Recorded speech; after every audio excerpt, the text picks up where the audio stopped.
The year was 1878. The promise of a new life awaited Eleanor Sutton as the stagecoach rattled across the rugged terrain of Wyoming Territory.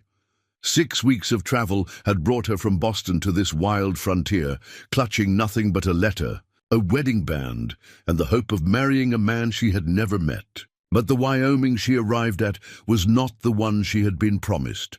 Instead of a wedding, she found a funeral. Instead of a husband, she found a grave. And instead of turning back east, Eleanor made a decision that would change the course of her life forever. Before we jump back in, tell us where you're tuning in from. And if this story touches you, make sure you're subscribed, because tomorrow I've saved something extra special for you. This is the story of a woman who journeyed west to become a bride, but became something much more powerful instead. A survivor. The late afternoon sun cast long shadows across the prairie as the stagecoach rolled into the small settlement of Clearwater Creek. Eleanor Sutton peered through the dusty window, her gloved fingers nervously tracing the crinkled edges of the letter that had brought her all this way. The coach jerked to a halt, and the driver called out her destination. She was the only passenger left. "Clearwater Creek, ma'am," he announced, opening the door. "End of the line." Eleanor stepped down from the coach, her boots touching Wyoming soil for the first time. At 26, she had made the difficult decision to leave behind the familiar comforts of Boston in exchange for the uncertainty of life on the frontier. The economic downturn after the Civil War had left her with few prospects back east, and the advertisement placed by Jacob Miller, promising a life of partnership on a promising cattle ranch, had offered her an escape from spinsterhood. The settlement. Before her was hardly the bustling town Jacob had described in his letters. A handful of wooden buildings lined a single dirt street, their weathered facades testifying to the harsh conditions of frontier life. A trading post, a saloon, what appeared to be a rudimentary hotel, and a small church with a crooked steeple completed the humble tableau. "Mr. Miller was supposed to meet me here," Eleanor said to the stagecoach driver as he unloaded her 2 trunks. "Jacob Miller of Sweetwater Ranch?" The driver paused, hat in hand, his weathered face creased with what appeared to be discomfort. "Ma'am, I think you'd best speak with Sheriff Patterson. His office is right there." He pointed to a small building with a wooden star hanging from its porch. Eleanor felt a twinge of apprehension. "Is something wrong? Just speak with the sheriff, ma'am," the driver repeated, avoiding her eyes as he climbed back onto his perch and flicked the reins, leaving Eleanor alone with her trunks in the middle of the dusty street, with her heart beginning to race. She straightened her travel-worn dress, adjusted her hat, and made her way to the sheriff's office. The small bell above the door announced her arrival as she stepped inside. Sheriff Thomas Patterson was a man in his 50s with salt-and-pepper hair and eyes that had seen their share of frontier justice. He was writing in a ledger when Eleanor entered, but he quickly stood when he saw her. "You must be Miss Sutton," he said, his voice grave. "I've been expecting you." Eleanor felt the floor shift beneath her. "How do you know my name? Where is Mr. Miller?" The sheriff gestured to a chair across from his desk. "Please, sit down, Miss Sutton. I'm afraid I have some difficult news." Eleanor remained standing. "Tell me what's happened." Patterson sighed deeply. "There was an incident 3 days ago, about 15 miles east of town. Jacob Miller and 2 other ranchers were bringing a herd to market when they were ambushed. Wagon Massacre. We believe it was the work of the Blackwell gang." "Massacre?" Eleanor repeated, the word feeling foreign on her tongue. "Are you saying that Mr. Miller is—" "I'm sorry, Miss Sutton. Jacob didn't survive the attack. None of them did. They were found yesterday by a cavalry patrol. We're holding a funeral for all 3 men tomorrow." Eleanor gripped the back of the chair, her knuckles white. The man she had traveled over 2,000 miles to marry, the man whose words had painted pictures of a shared future on the frontier, was dead. She had never even seen his face. "I understand this is a shock," the sheriff continued. "The hotel has a room available. We can arrange passage back east on next week's stage if that's what you wish." Eleanor finally sank into the chair, her mind racing. Return to Boston. To what? She had sold nearly everything she owned to make this journey. Her family home had been claimed by creditors after her father's death, and her position as a school teacher had already been filled. "His ranch," she said suddenly. "What will happen to Sweetwater Ranch?" Sheriff Patterson seemed surprised by the question. "Well, there's no will that we know of. Jacob has no family out here.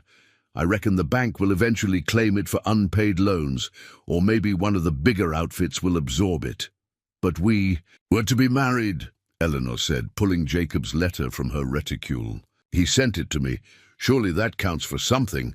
The sheriff's expression was sympathetic but doubtful. "Miss Sutton, I understand your predicament. But without a marriage certificate or a will naming you, you have no legal claim to Sweetwater Ranch." Eleanor sat in silence for a long moment. The life she had imagined for herself, a partnership on a growing ranch, children perhaps, a place to belong, had vanished before it had even begun. Yet something within her rebelled at the thought of simply turning back. "I want to see it," she said finally. "Before I decide anything, I want to see Sweetwater Ranch." The sheriff hesitated. "It's a half-day's ride, and it's not safe for a woman." "Alone?"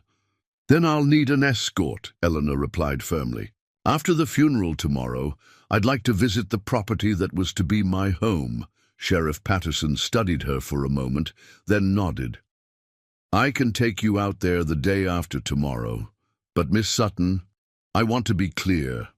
The territory is no place for a woman on her own, especially not with the Blackwell gang still at large." Eleanor stood, smoothing her skirts.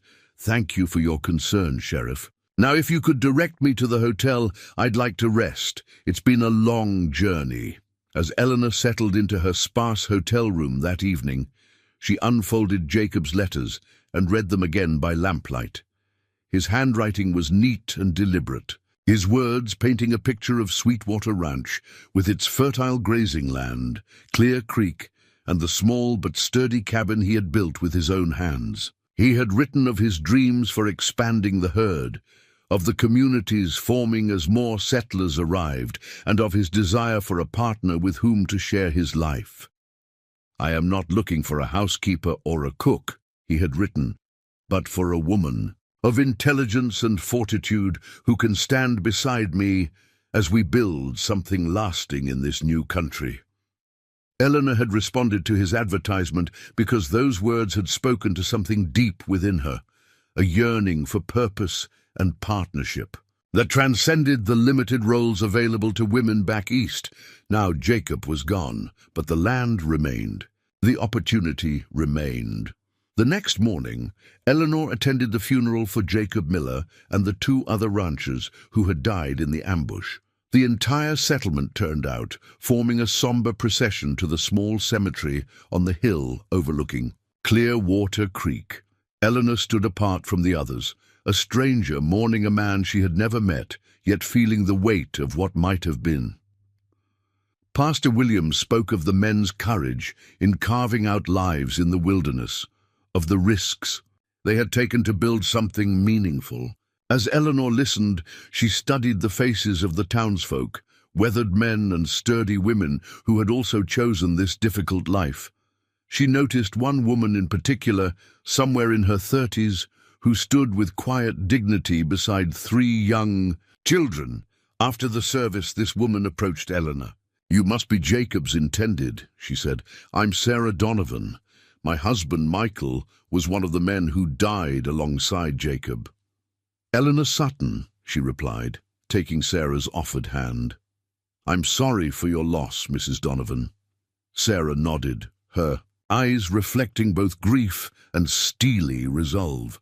"Michael and I came out here 5 years ago. Everyone said I wouldn't last a winter, but here I am." She glanced at her children, who were being watched by an older woman nearby. "And here I'll stay. This is our home now." "You'll continue to run your ranch?" Eleanor asked, surprised. With help, Sarah admitted. My brother-in-law arrived last year, but yes, we'll hold on to what Michael built. He'd want that. She studied. Eleanor, curiously. What will you do now, Miss Sutton? Eleanor hesitated. I'm not sure. I'm going to see Sweetwater Ranch tomorrow. After that... She let the sentence hang unfinished. Sarah seemed to understand the crossroads Eleanor faced. You know, Jacob spoke highly of you. Said your letters showed a woman of uncommon sense and determination. She paused. This land tests everyone who comes here, Miss Sutton, but it rewards those who persevere. That evening, Eleanor sat alone in the hotel's small dining room, picking at a plate of beans and salt pork while contemplating her future. The sound of spurs announced Sheriff Patterson's arrival as he took a seat across from her. Everything's arranged for tomorrow, he said. We'll leave at first light. Should reach Sweetwater by midday. Eleanor nodded her thanks. Sheriff, can you tell me more about this Blackwell gang, the men who killed Jacob? Patterson's expression darkened. Frank Blackwell and his boys have been terrorizing the territory. For almost 2 years now, they started with stagecoach robberies, then moved on to rustling cattle. This wagon attack is a new level of violence, even for them. Preparing and narrating this story took us a lot of time. So if you are enjoying it, subscribe to our channel. It means a lot to us. Now back to the story. Have there no laws to stop them? Territory's big, Miss Sutton. Too few lawmen spread. Too thin. We've sent word to Fort Laramie for assistance, but until then, he shrugged, folks need to stay vigilant. Early the next morning, Eleanor and Sheriff Patterson set out for Sweetwater Ranch in a small wagon. The journey took them through rolling grasslands, dotted with sagebrush, and the occasional stand of cottonwood trees. As they traveled, Patterson pointed out landmarks and shared stories of the area's settlement over the past decade. Land's good. Out here, he explained. Plenty of water, decent grazing. That's why Jacob chose it. He was one of the first to stake a claim in this particular valley. How large is the ranch? Eleanor asked. 640 acres, standard homestead claim. But he had an agreement with the Robertson outfit to the north to share grazing rights on another 1,000 acres of open range. By midday, they created a small rise, and Patterson reined in the horses. There it is, he said, Sweetwater Ranch. Below them lay a verdant valley cradled between gentle hills. A clear stream, Sweetwater Creek, Eleanor presumed, cut through. The center of the property, its banks lined with cottonwoods and willows. Near the creek stood a modest cabin with a small barn and corral nearby. A few cattle grazed in the distance, seemingly untended. It's beautiful, Eleanor whispered, taking in the scene. This was the land Jacob had described so vividly in his letters, the place that was to have been their home. As they approached the cabin, Eleanor noticed the signs of recent abandonment. A water bucket left by the door, chopped wood stacked. Neatly against the wall, a chair on the small porch positioned to catch the evening sun. She felt a pang of grief for the man who had lived here, whose life had been so abruptly ended. Most of the cattle are probably scattered without Jacob to tend them, Patterson explained as he helped Eleanor down from the wagon. But there should be about 60 heads that bear his brand. The cabin door was unlocked, as was common on the frontier, where travelers often needed shelter in an emergency. Eleanor stepped inside, blinking as her eyes adjusted to the dimness. The interior was simple but well-crafted. A stone fireplace, a sturdy table with 2 chairs, shelves holding a few books and supplies, and through a doorway, a small bedroom, with a hand-built bed frame topped with a straw-filled mattress. What struck Eleanor most was the care evident in every detail. The floor had been swept clean, the dishes washed and stacked on shelves, a bouquet of now-dried wildflowers set in, a jar on the table. Jacob Miller had prepared his home for his bride's arrival. She moved to a small desk in the corner and found a leather-bound ledger. Opening it revealed neat columns of figures, cattle counts, expenses, profits from sales. The last entry was dated just 4 days before Jacob's death. The final line read, "Purchased white paint for cabin trim. E arrives next week." "He was doing well," Sheriff Patterson commented, looking over her shoulder at the ledger.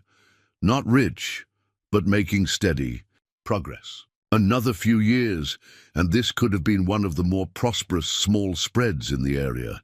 Eleanor closed the ledger and turned to face the sheriff. "I want to stay," she said, the words surprising even her as they left her mouth. Patterson's brows shot up. "Miss Sutton, you can't be serious. This is no place for a woman alone." She finished for him. "So you've said. But I am not without resources, Sheriff. I was educated at the Boston Female Seminary. I can read, write, and calculate. I managed my father's household accounts for years before his death. And I am not afraid of hard work. Book learning and housekeeping are a far cry from ranching," Patterson argued. "There's cattle to brand, fences to mend, predators to ward off. Winter comes hard in these parts." "Then I will hire help," Eleanor replied firmly. "Jacob's ledger shows he employed a ranch hand seasonally. I can do the same." Sheriff Patterson shook his head in exasperation. "Even if you could manage it, which I doubt, you have no legal claim to this property, Miss Sutton. As I explained before, as Jacob Miller's intended bride, I am claiming this homestead under the provisions of the Homestead Act continuation rights." Eleanor interrupted. "I've studied the law, Sheriff. If a homesteader dies before proving up their claim, their widow or heirs may continue to work the land and fulfill the requirements." Patterson stared at her. "You're not his widow, Miss Sutton." "In the eyes of the law, perhaps not, but in the eyes of God, and by the intent clearly stated in his letters, I was to be his wife. I traveled 2,000 miles based on that promise." Eleanor held up her hand, on which she now wore the simple gold band she had found among Jacob's possessions. "I've made my decision, Sheriff Patterson. I will remain at Sweetwater Ranch and fulfill Jacob Miller's homestead claim." The sheriff studied her for a long moment, his expression a mixture of disbelief and reluctant admiration. "You'll need help," he said finally, "and legal advice, and a good rifle." Eleanor felt a surge of hope. "Then you won't oppose me?" Patterson sighed deeply. "It's not my place to tell folks what to do with their lives, Miss Sutton. God knows we need more settled people in the territory, not fewer. But mark my words, this won't be easy." "Few worthwhile things are, Sheriff," Eleanor replied, looking around at the cabin that would now be her home. "Few worthwhile things are." As Sheriff Patterson prepared to leave, promising to return in a few days with supplies, Eleanor stepped onto the porch of the cabin. From this vantage point, she could see across the valley that might now become hers. The sun was beginning its descent toward the western mountains, casting golden light across the grasslands and catching in the ripples of Sweetwater Creek. This was not the future she had imagined when she boarded the train in Boston 6 weeks ago. She had come west to be a wife, but fate had decreed she would be something else entirely, a woman claiming her own place in this vast and unforgiving land. The path ahead would be difficult, perhaps impossible. But as Eleanor watched the wind move through the grass like waves on an endless prairie sea, she felt something settling within her, a determination as solid and enduring as the mountains. On the horizon, tomorrow will bring its own challenges. For tonight, Eleanor Sutton, mail-order bride no more, would sleep beneath the roof of the home she intended to make her own. The first light of dawn found Eleanor already awake, having spent a restless night in Jacob Miller's bed. She had slept in her clothes, unable to bring herself to unpack her trunks that Sheriff Patterson had helped bring inside before his departure. The reality of her situation weighed on her. Alone on a remote ranch, surrounded by wilderness, with only the vaguest notion of how to proceed, Eleanor splashed cold water on her face from the basin and stepped outside. The morning air was crisp, carrying the scent of sage and dew-dampened earth.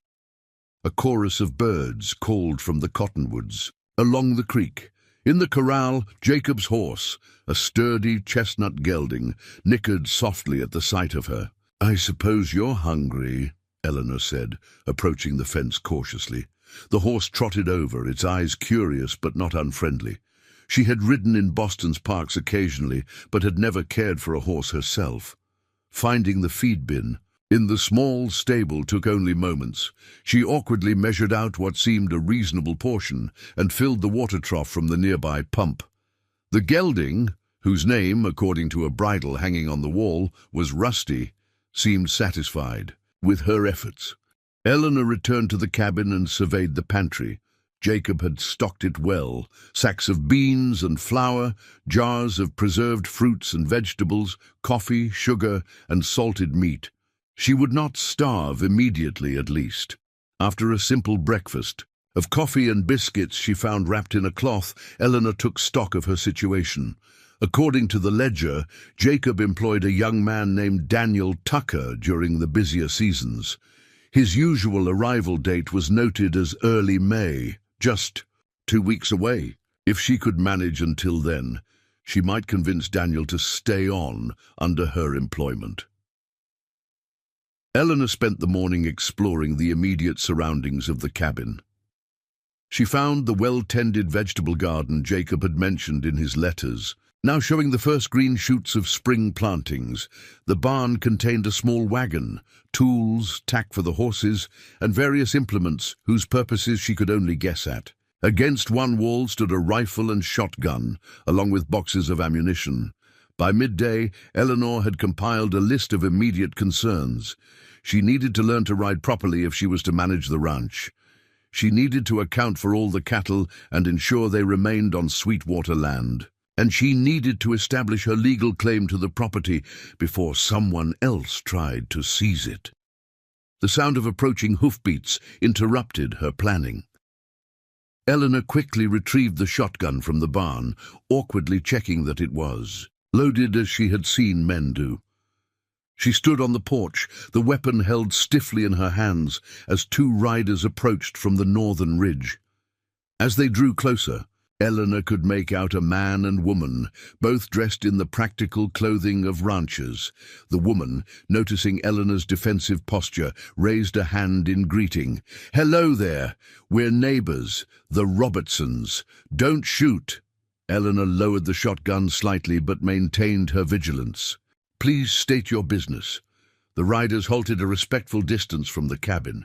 The woman, somewhere in her 40s with streaks of grey in her dark hair, spoke again. "I'm Martha Robertson, and this is my son William. Our ranch borders Sweetwater. To the north. We heard about Jacob, and then the sheriff told us his mail-order bride had arrived anyway." Her frank gaze took in Eleanor's city clothes and the awkward way she held the shotgun. "Said you were planning to stay." Eleanor straightened her spine. "That's correct. I'm Eleanor Sutton, and I intend to maintain Sweetwater Ranch in Mr. Miller's absence." William Robertson, a broad-shouldered young man of perhaps 20, exchanged a glance with his mother. "Ma'am, with all due respect, running a cattle operation isn't something you just decide to do. It takes years of experience." "I'm aware of the challenges, Mr. Robertson. I'm also aware that I have much to learn. However, I am not without resources or determination." Martha dismounted, handing her reins to her son. "May I come in, Miss Sutton? I think we have matters to discuss." Eleanor hesitated, then nodded, lowering the shotgun completely. "Please do. Would you care for coffee?"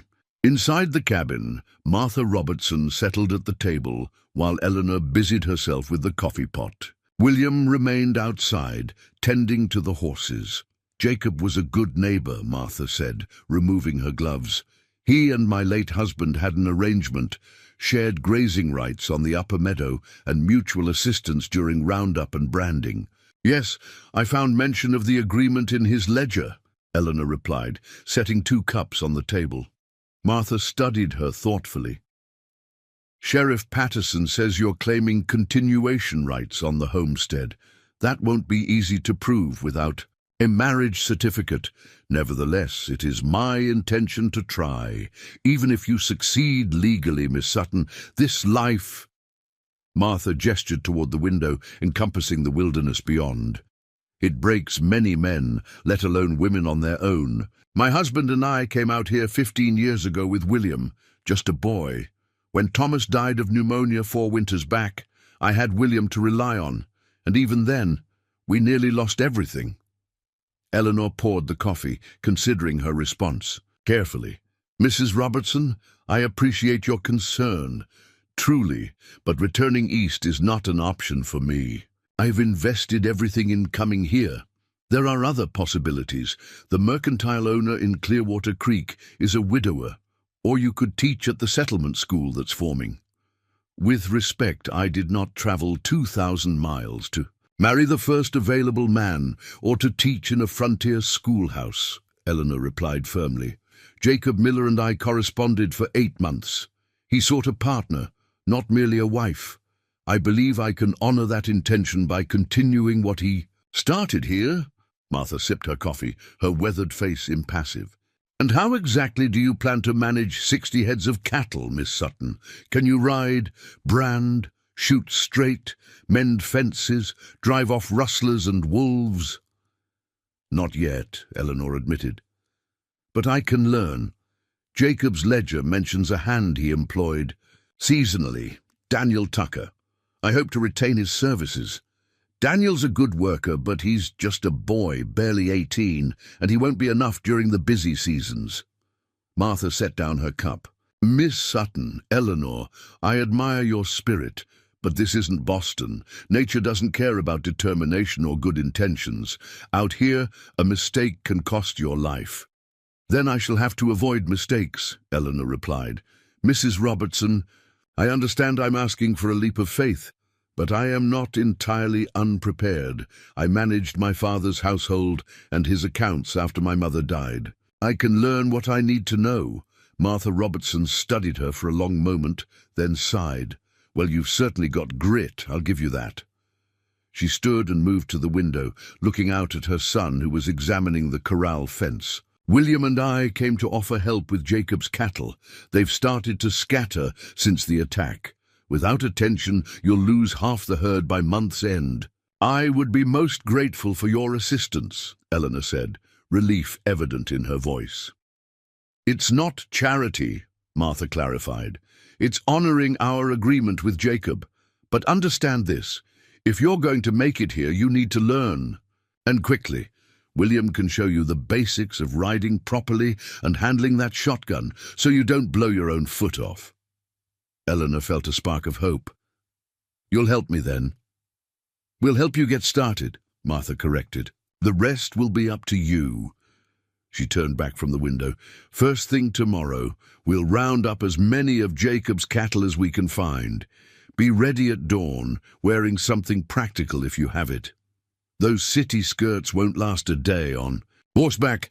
After the Robertsons departed, Eleanor opened her trunks for the first time since arriving. Among her Boston clothes were a few simpler dresses intended for ranch life, though none designed for riding astride. With careful consideration, she selected a sturdy brown dress with the fewest embellishments and set about modifying it, removing the bustle and cutting away excess fabric to allow for movement. That evening, she returned to Jacob's desk and opened his ledger again, studying the neat columns of figures with greater attention. She noted the rhythms of ranch life recorded there, the spring calving, summer grazing, fall roundup, and winter feeding. Jacob had been methodical in his documentation, which gave Eleanor both guidance and comfort. Here was a template for the year ahead, if she could follow it. In the desk drawer she found a bundle of her own letters to Jacob, tied with string, and apparently read many times, judging by their worn edges. The sight of them brought unexpected tears. She had written to him of her hopes for their partnership, her willingness to embrace frontier life, her desire to help build something meaningful. Those words now seemed prophetic in a way she hadn't intended. Dawn arrived with a knock at the cabin door. Eleanor, already dressed in her modified clothing with her hair tightly braided and pinned, opened it to find William Robertson holding the reins of 3 horses, his own, his mother's, and Rusty. "Ma sent me ahead," he explained, his expression suggesting he still had doubts about this endeavor. "Said to get you comfortable on Rusty before we head out to the north pasture." Eleanor nodded, stepping outside with the wide-brimmed hat she'd found hanging by the door. "I've ridden before, but only side saddle in the city." William's skepticism was evident as he adjusted Rusty's saddle and shortened the stirrups to accommodate her height. "Riding side saddle and riding ranch are different as night and day, Miss Sutton. Rusty here's steady, but you'll need to show him who's in charge." The next hour proved humbling as Eleanor struggled to master the basics of Western riding. She fell twice, earning bruises that she stoically ignored, and finally managed to maintain her seat as Rusty trotted around the corral. William, despite his initial doubt, proved a patient teacher. "That'll have to do for now," he said finally, as his mother rode up accompanied by a young man on a dappled grey horse. "This here's Daniel Tucker," William introduced. "Ma found him in town." Daniel Tucker tipped his hat, revealing a freckled face that made him look even younger than his 18 years. "Miss Sutton," he greeted her, his expression curious but respectful. "Sheriff Patterson said you're taking over for Mr. Miller. I'm mighty sorry about what happened to him." "Thank you, Daniel. I was hoping you'd be willing to work for me as you did for Mr. Miller." "I'll match his wages," the young man nodded. "Yes, ma'am. Mr. Miller was good to me, taught me a lot." Martha Robertson joined them, eyeing Eleanor's modified dress with approval. "Might want to consider trousers eventually," she advised pragmatically, "but that'll do for today. We've got work ahead." The day that followed tested Eleanor beyond anything she had experienced in her sheltered Boston life. They rode for miles, across Sweetwater land, gathering scattered cattle with Daniel and the Robertsons doing most of the actual herding, while Eleanor struggled to keep up and observe their techniques. By midday, they had located nearly 40 head bearing Jacob's brand, a simple SM for Sweetwater Miller. "There's still a good 20 heads unaccounted for," Martha noted as they paused to eat the simple lunch she had packed. "Likely drifted west toward Coyote Canyon. We'll head there next." Eleanor's muscles screamed in protest as she remounted Rusty, but she said nothing, determined to continue despite the discomfort. William, riding alongside her as they headed toward the canyon, finally broke his reserved demeanor. "You're tougher than you look, Miss Sutton," he observed. "Most city folk would have quit hours ago." "I'm no longer a city person, Mr. Robertson," Eleanor replied, adjusting her hat against the afternoon sun. "And I cannot afford to quit." They found the remaining cattle in a sheltered area of the canyon, apparently driven there by instinct after the loss of their regular caretaker. As they began the slow process of driving them back to Sweetwater's main pasture, Daniel rode up beside Eleanor. "Might want to hang back, Miss Sutton," he suggested. "These ones are a bit skittish. Might bolt if they're not handled just right." Eleanor started to object, but recognized the wisdom in his words. She was a liability in this situation, not an asset. "I'll follow your lead, Daniel, but I expect you to explain what you're doing so I can learn." The young ranch hand grinned. "Yes, ma'am. That's fair." By sunset, they had successfully gathered most of Jacob's scattered herd and guided them back to the fenced pasture near the cabin. Eleanor dismounted awkwardly, her legs nearly buckling beneath her from hours in the saddle. Every muscle in her body protested, and she knew tomorrow would be worse. Martha approached as Eleanor leaned against the corral fence, trying to massage feeling back into her legs. "You did better than I expected," the older woman admitted. "But this was just one day, Eleanor. Ranching is relentless. Every day, every season, every year." "I'm aware," Eleanor replied, straightening despite her fatigue. And I'm grateful for your help today. I hope I can count on your guidance as I continue to learn. Martha studied her thoughtfully. William and I will be back tomorrow to help with the branding. Those calves need to be marked before they grow any more. After that, she shrugged, we have our own place to run, but I'll check in when I can, and William seemed to take a shine to teaching you. After the Robertsons departed, Eleanor invited Daniel to stay for supper, desperate for more information about the practical aspects of running Sweetwater. The young man proved knowledgeable beyond his years. Having worked cattle since childhood, Mr. Miller was aiming to expand, he explained as they ate a simple meal of beans and cornbread. Said with a wife coming, he wanted to build something substantial, was hoping to double the herd within 2 years. Do you think that's still possible? Eleanor asked. Daniel considered, chewing thoughtfully. Land's good here. Water's reliable even in dry years, but it takes capital to expand. And with the Blackwell gang causing trouble, he shrugged. Risky times for small spreads like this. Later, as Eleanor prepared for bed in the small bedroom that should have been her marital chamber, she catalogued the day's lessons with the same methodical attention she had once given to her studies at the seminary. She had learned the basics of Western riding, observed the techniques of herding cattle, and begun to understand the rhythms of ranch work. Tomorrow would bring new challenges, branding, which she gathered was both necessary and unpleasant. But as she extinguished the lamp and settled onto the straw-filled mattress, Eleanor felt a strange sense of accomplishment beneath her physical exhaustion. For the first time since arriving in the territory, she had taken active steps toward claiming her place here, toward transforming from the mail-order bride who never was into the rancher she would need to become. Outside, the Wyoming night spread its star-scattered canopy above Sweetwater Ranch. Coyotes called from distant ridges, and the spring wind whispered through the cottonwoods along the creek.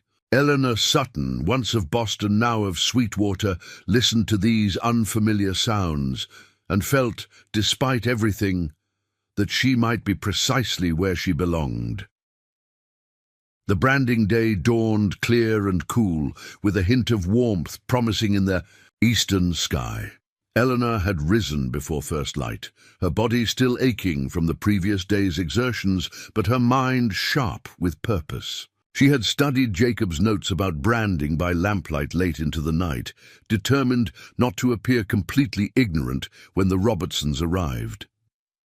Daniel Tucker appeared just after sunrise, leading a pack mule loaded with additional equipment. "Morning, Miss Sutton," he greeted her cheerfully. "Brought the branding irons from the shed at the north pasture." Eleanor nodded, offering him coffee from the pot she'd prepared. "I appreciate your thoroughness, Daniel. The Robertsons should be here shortly." "Best get the fire started," he suggested, accepting the steaming cup. "Irons need plenty of time to heat." Following his instructions, Eleanor helped gather wood for a substantial fire in the clearing near the corral where they had penned the cattle yesterday. The prospect of what was to come, the actual branding of calves, filled her with apprehension. The process, as described in Jacob's notes, seemed necessarily cruel despite its practical purpose. William and Martha Robertson arrived as Daniel was arranging the branding irons at the edge of the now roaring fire. William led his horse to the corral and immediately began separating calves from their mothers, while Martha joined Eleanor by the fire. "Not for the faint of heart, branding day," the older woman commented, noting Eleanor's expression, "but necessary. A branded calf is a protected calf in these parts." "I understand the necessity," Eleanor replied. "I simply wish there were a gentler method." Martha's weathered face creased with a smile. "You sound like my Thomas when we first came west. He hated branding day too, but he knew, as you'll learn, that what seems cruel in the moment can be the greatest kindness in the long run." Rustlers won't bother with clearly branded stock, and if your cattle stray, everyone knows where to return them. The actual work began once the irons were properly heated. William and Daniel moved with practiced efficiency, separating a calf from the herd, roping it and bringing it to the branding area. Eleanor watched as they deftly flipped the struggling animal onto its side, William holding it down while Daniel pressed the glowing iron against its flank. The smell of burning hair and hide filled the air, along with the calf's distressed bawling. "Every ranch has its own brand," Martha explained as they watched. "Jacob's SM for Sweetwater Miller is registered with the Territorial Brand Office. It's your legal mark of ownership." Eleanor nodded, steeling herself against the sounds of the year. Frightened calves. Should I be helping more directly? Martha assessed her thoughtfully. "Can you manage a rope?" "Not yet."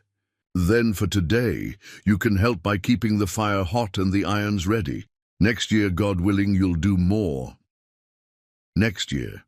The words gave Eleanor a strange comfort, the assumption that she would still be here, still fighting for Sweetwater. A year from now. By midday they had branded 15 calves. The men paused for the meal Eleanor had prepared, salt pork, beans and biscuits, all eating with the hearty appetite that came from physical labor. "You should file your claim paperwork soon," Martha advised as they ate. Territorial Land Office has a representative who visits Clearwater Creek on the first Monday of each month. That's 5 days from now. Eleanor nodded. "I've been reviewing Jacob's homestead documents. He had completed 3 years of the 5-year residency requirement, which means you'd need to maintain the property for 2 more years to secure full ownership," Martha confirmed, "but only if they accept your claim as intended." The afternoon's work proceeded more smoothly, with Eleanor finding her place in the rhythm of the branding. By sunset, all 27 of the spring calves bore the SM mark, ensuring their place in the Sweetwater herd. As they were cleaning up, the sound of approaching riders drew everyone's attention. Daniel, who had been dousing the branding fire, straightened abruptly, his hand moving to the revolver at his hip. "Expecting anyone, Miss Sutton?" William asked quietly, moving to stand beside her. Eleanor shook her head, anxiety tightening her chest as 3 mounted men approached from the east. They rode with the casual confidence of men accustomed to going where they pleased. Martha stepped forward, positioning herself slightly in front of Eleanor. "That's Emmett Hargrove," she murmured. "Owns the Double Bar Ranch to the east, been trying to buy up all the small spreads in the valley."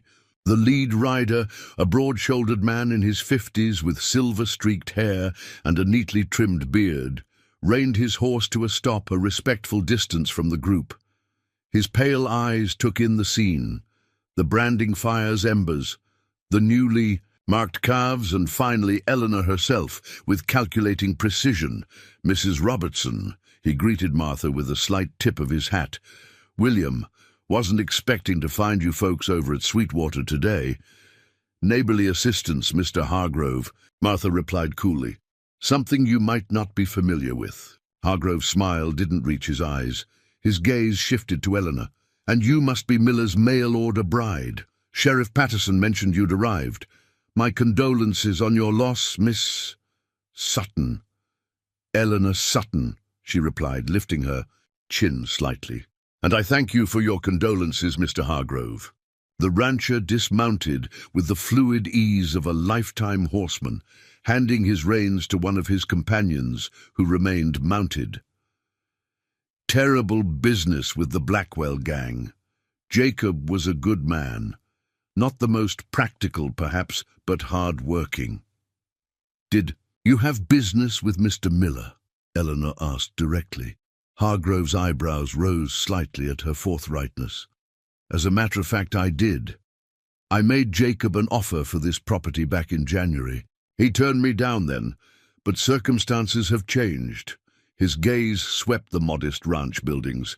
"I'm prepared to offer you a fair price for Sweetwater, Miss Sutton, enough to see you comfortably back east or wherever you might wish to go. I have no intention of selling, Mr. Hargrove. The rancher's expression hardened almost imperceptibly. With respect, Miss Sutton, running a cattle operation isn't suitable work for a woman alone, especially with the Blackwell gang still at large. Why, they might return to finish what they started. The veiled threat wasn't lost on anyone present. William took a half-step forward, his hand resting casually near his gun belt. "I'm not alone, Mr. Hargrove," Eleanor replied evenly. "I have good neighbors and capable help." She nodded toward Daniel and the Robertsons. "And I intend to file my continuation claim on Jacob Miller's homestead next week." Hargrove's laugh held no humor. "A continuation claim? My dear lady, you weren't married to the man. The land office will never recognize such a claim." "That remains to be seen," Eleanor countered. "In the meantime, Sweetwater Ranch is not for sale at any price." The rancher studied her for a long moment, his expression unreadable. "I admire your spirit, Miss Sutton, misplaced though it may be." He turned to remount his horse. "My offer stands for the next 30 days. After that," he shrugged. "Life has a way of clarifying one's priorities out here." After Hargrove and his men departed, the tension in the air slowly dissipated. Daniel busied himself with securing the branding equipment, while William led the horses to the water trough. "Emmett Hargrove doesn't make idle threats," Martha warned quietly. "He's been systematically acquiring land throughout the county. Those who won't sell often find themselves facing difficulties." "What sort of difficulties?" Eleanor asked. "Fences mysteriously cut, water sources fouled, cattle stampede or stolen." Martha's expression was grim. "Nothing that can be proven, of course. Hargrove is too clever for that." "You think he might be connected to the Blackwell gang? To Jacob's death?" Martha considered. "This. I wouldn't put it past him to employ men like Blackwell when it suits his purposes, but that's dangerous speculation without proof."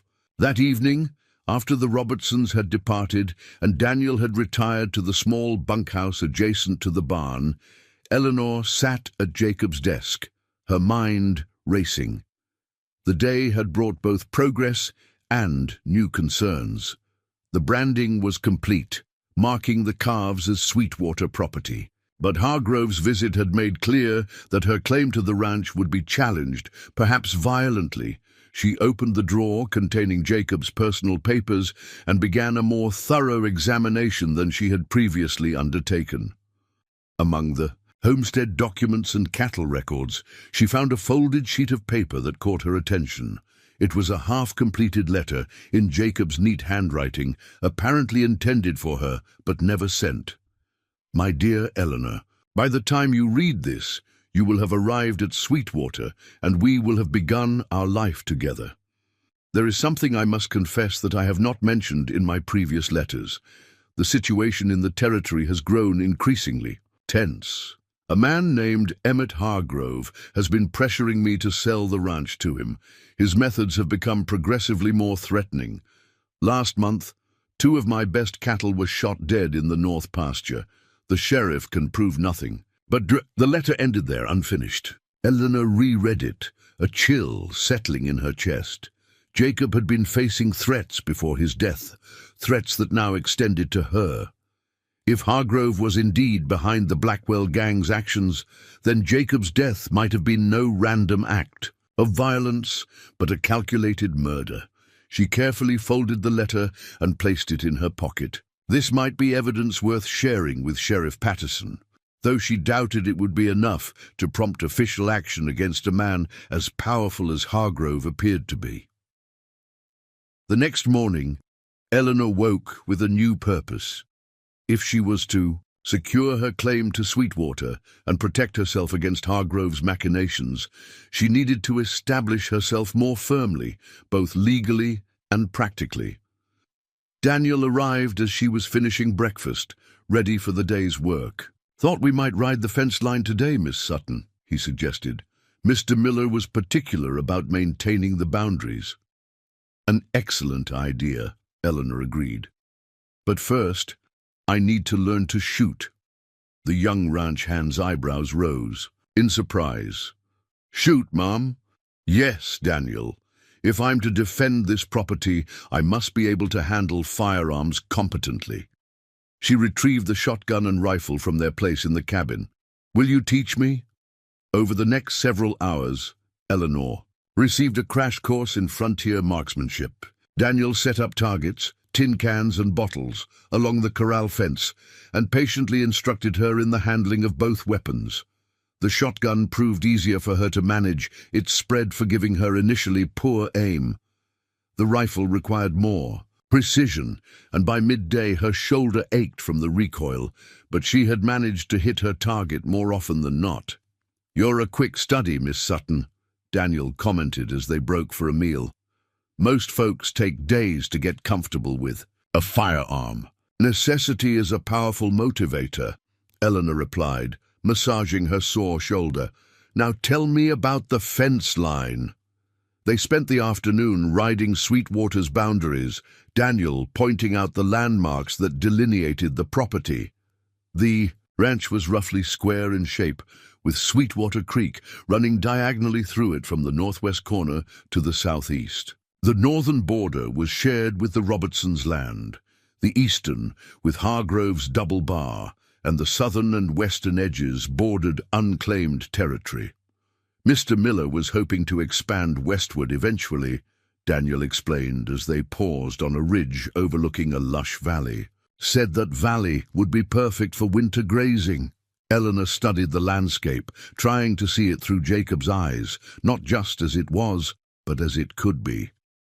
How difficult would a claim on that land be to establish? Daniel considered. This. Need to file an adjacent homestead claim, prove it up with fencing improvements. It's doable, but it'd take capital and manpower. He trailed off, glancing awkwardly at Eleanor. "That a woman alone doesn't have," she finished for him, a hint of challenge in her voice. "Didn't mean it like that, Miss Sutton," Daniel backtracked. "Just meant it's a big undertaking for any small ranch, especially with everything else that needs doing." Eleanor smiled to show she took no offense. "You're right, of course. One step at a time. First, we secure what we have." As they continued their circuit of the property, Eleanor noted places where the fence required repair, several posts leaning dangerously, a section where wire had been stretched by what Daniel suggested might have been deer attempting to cross. These would be tomorrow's tasks. They returned to the ranch house as the sun was setting, both tired from the day's work, but with a sense of accomplishment. Eleanor had begun to form a mental map of Sweetwater, understanding its contours and characteristics in a way that made it seem more truly hers. After a simple supper, Daniel retired to the bunkhouse, and Eleanor was left alone with her thoughts. She found herself looking at the empty chair across the table, the place where Jacob would have sat, where they would have discussed the day's events and plans for tomorrow. The absence felt palpable. She opened Jacob's ledger again, turning to the page where he had last made an entry just days before his death.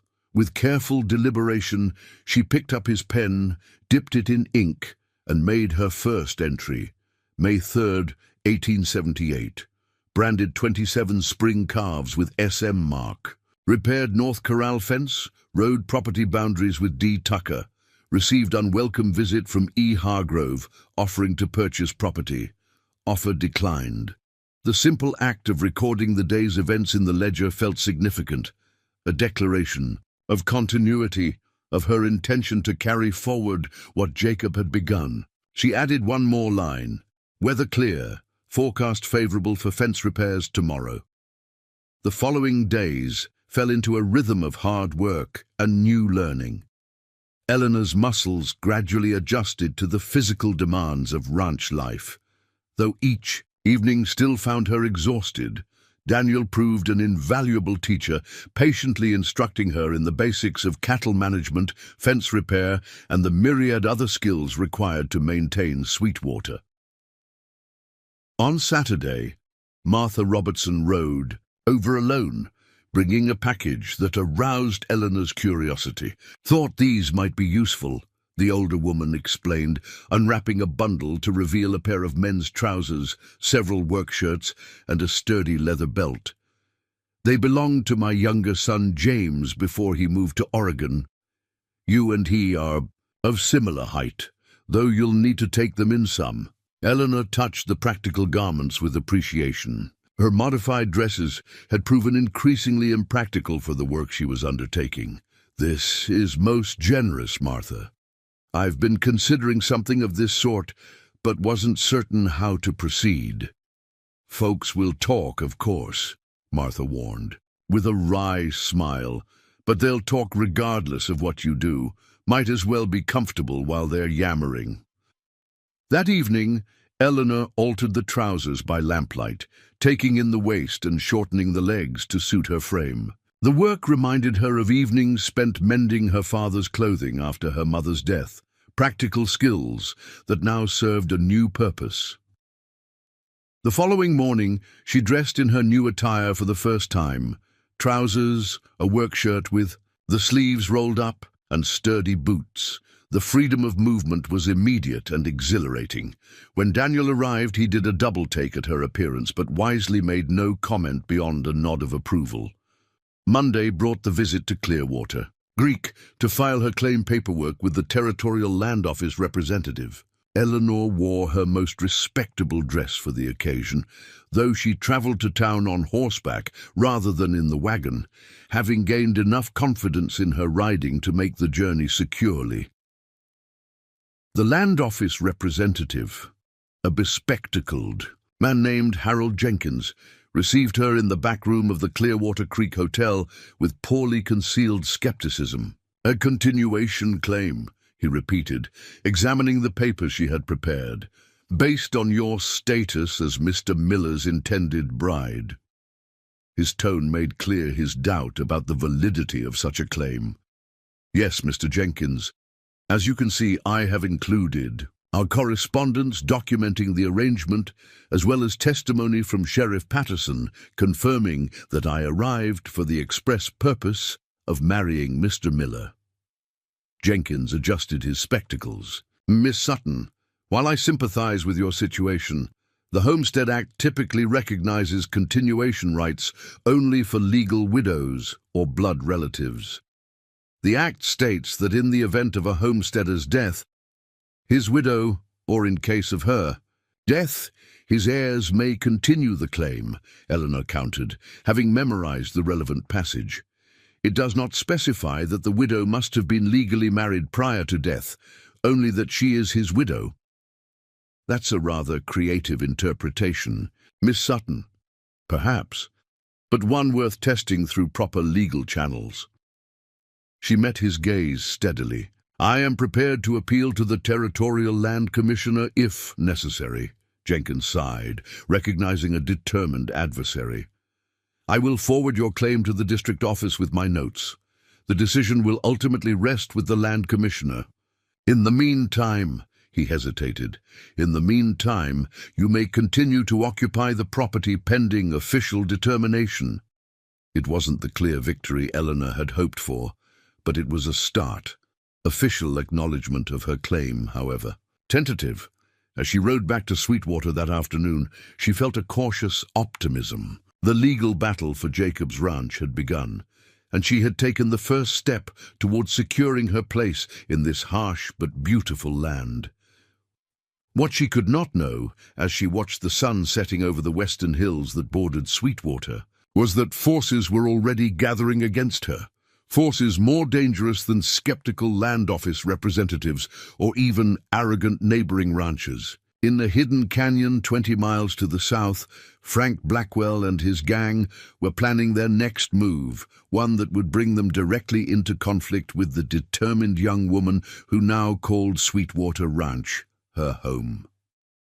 The first warning came on a Wednesday morning, 2 weeks after Eleanor had filed her claim paperwork. She and Daniel were repairing a section of fence along the eastern boundary, the line that separated Sweetwater from Hargrove's Double Bar Ranch, when they noticed the dust cloud approaching from the south.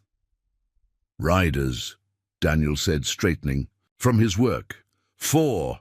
Maybe 5. Eleanor shaded her eyes against the morning sun, her pulse quickening. Since Hargrove's visit, they had encountered no further trouble, but she had taken to wearing Jacob's revolver on her hip whenever working. The property. Her hand moved unconsciously to the weapon now. "Recognize them?" she asked, keeping her voice steady. Daniel squinted into the distance. "Ain't Hargrove's men," he determined after a moment. "Different horses, and they're riding hard." As the riders drew closer, Eleanor could make out details that sent a chill through her. Mismatched clothing, unkempt beards, and the unmistakable glint of rifles in saddle scabbards. These weren't neighboring ranchers, or even Hargrove's hired hands. They looked like the sort of men who lived beyond the reach of law. "Daniel," she said quietly, "I think we should return to the ranch house. Now."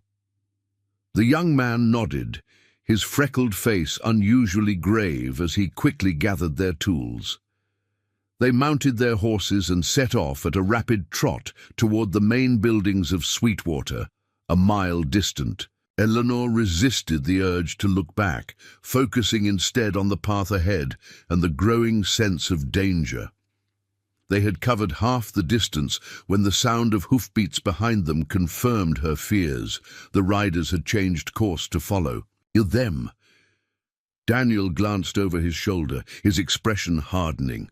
"It's them," he said grimly. "The Blackwell gang. I recognize Frank Blackwell from the wanted posters." The name sent a jolt through Eleanor. The men who had killed Jacob, who had transformed her from bride-to-be to unofficial widow in an instant, were now pursuing her across her own land. The irony might have been striking, if not for the very real peril of the moment. "Can we outrun them?" she asked, already knowing the answer. Their workhorses were sturdy, but not bred for speed. "Not likely," Daniel admitted. "But we can make the ranch house before they catch us if we push hard." With that, he spurred his mount to a gallop, and Eleanor followed suit, clinging to Rusty's mane as the horse surged forward. They raced across the open grassland, the sound of pursuit growing steadily closer behind them. The ranch buildings came into view just as Eleanor heard a sharp crack, a rifle shot, and the whistle of a bullet passing overhead. Daniel hunched, lower in his saddle, and she followed his example, her heart pounding in her chest. "Don't stop!" Daniel shouted as they approached the yard. "Straight to the barn!" They thundered into the yard and reined their horses toward the barn's open doors. Inside, they dismounted swiftly, and Daniel immediately moved to close the heavy doors, sliding a wooden bar into place to secure them. "They'll have us trapped," Eleanor protested, trying to catch her breath. "Better trapped in here with cover than caught in the open," Daniel replied, moving quickly to a window that overlooked the yard. "We've got ammunition and supplies, and the walls are solid. Mr. Miller built this place to last." Eleanor joined him at the window, watching as the 5 riders drew up in the yard, just beyond effective pistol range. They made no attempt to conceal their presence or intentions, spreading out in a loose semicircle facing the barn. The man in the center, taller than the others, with a dark beard and a long duster coat, raised his hand, and the others halted. Frank Blackwell, the man responsible for Jacob's death. "That's far enough," Daniel called out, his rifle now positioned through the narrow window. "This is private property. State your business or move on." Blackwell's laugh carried clearly across the yard. "Private property," he says. He turned to his companions. "Boy's got spirit, I'll give him that." His attention returned to the barn. "We're here to speak with the new owner of Sweetwater Ranch, the mail-order bride who never got married." Eleanor felt a chill at his words. How did he know who she was? The answer came immediately: Emmett Hargrove. This was too coincidental otherwise.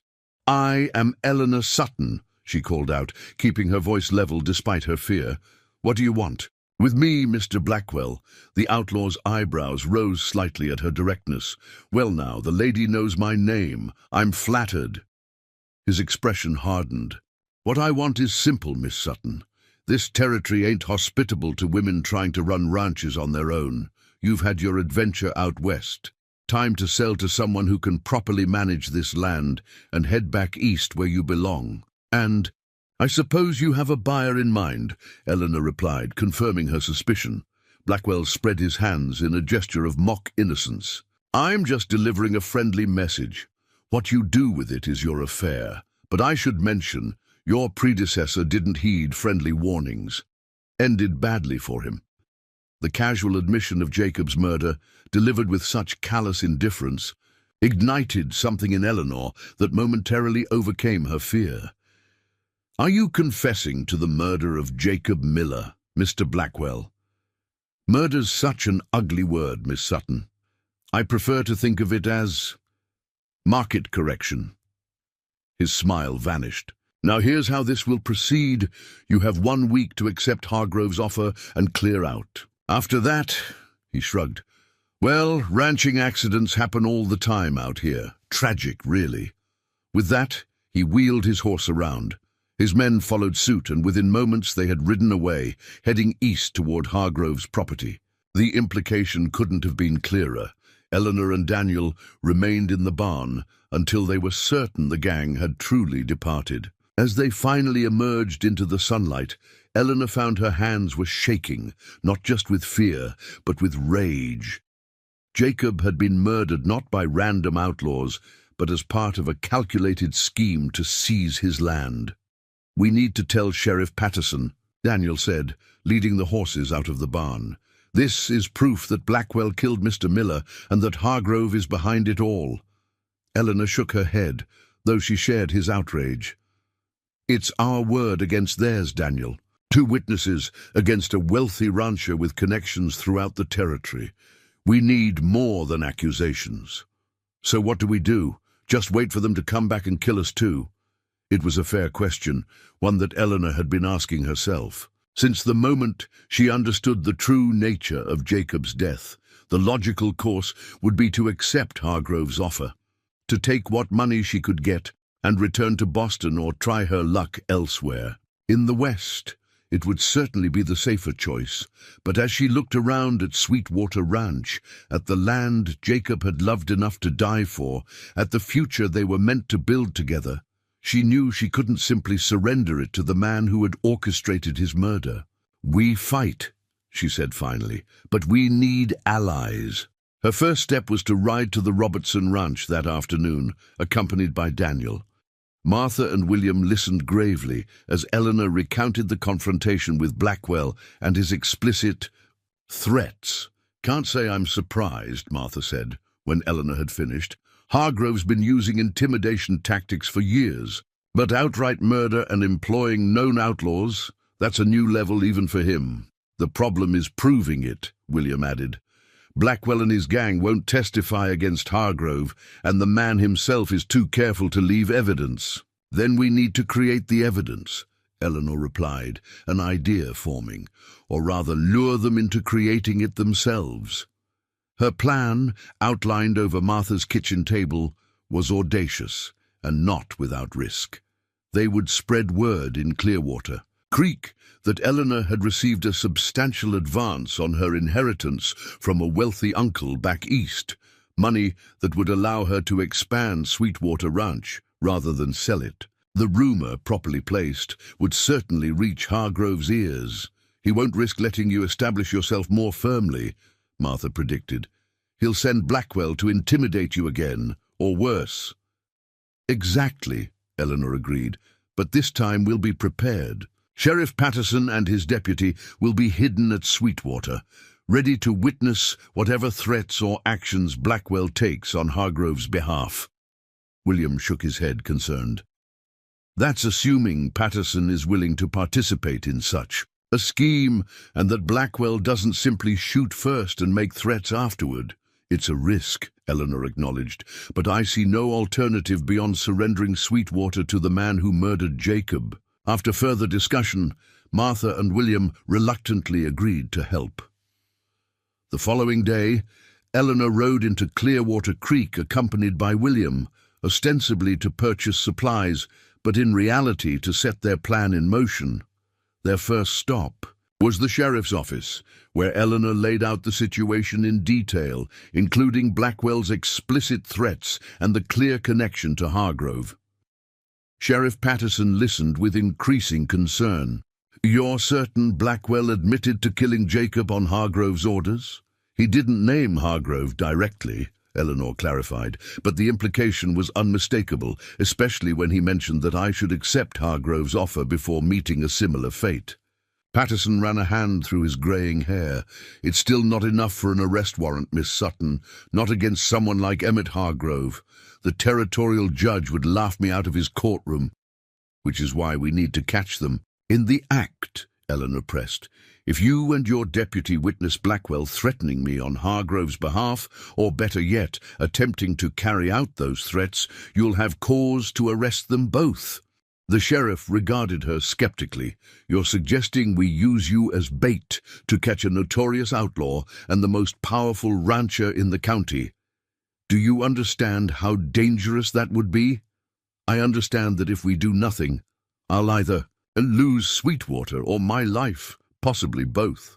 Eleanor met his gaze steadily. "Jacob Miller was murdered for his land, Sheriff. I won't let his killers profit from that crime." After nearly an hour of discussion, Patterson reluctantly agreed to participate in the plan, though with additional safeguards. He would bring not just his deputy, but several trusted men from town, all positioned strategically around the ranch house. The confrontation would be carefully managed to minimize risk. With the sheriff's tentative cooperation secured, the next step was to plant the rumor. William suggested the mercantile as the most effective starting point. Mrs. Holloway, the proprietor's wife, was known throughout the county for her enthusiastic dissemination of news and gossip.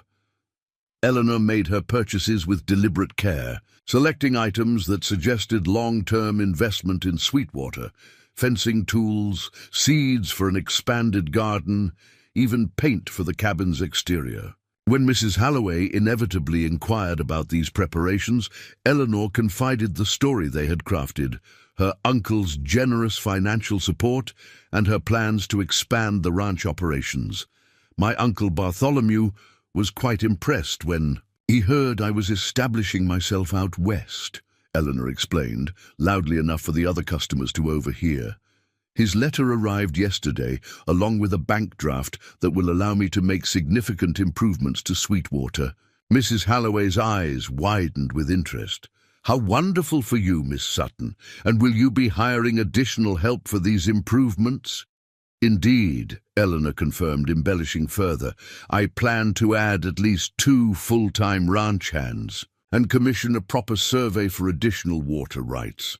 Uncle Bartholomew believes Sweetwater could become one of the premier small ranches in the territory with proper investment." By the time they departed the mercantile, Eleanor was confident their story would spread throughout Clearwater Creek before nightfall and reach Hargrove's ears shortly thereafter.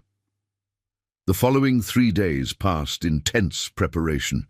Sheriff Patterson visited Sweetwater to plan the positioning of his men and establish signals for the anticipated confrontation. Daniel reinforced the barn and cabin windows, creating defensive positions from which they could fight if necessary.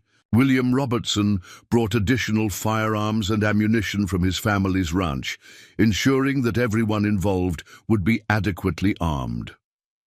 On the morning of the 4th day, Martha arrived unexpectedly, dismounting from her horse with the brisk efficiency that characterized all her movements. "Hargrove was in town yesterday," she reported without preamble.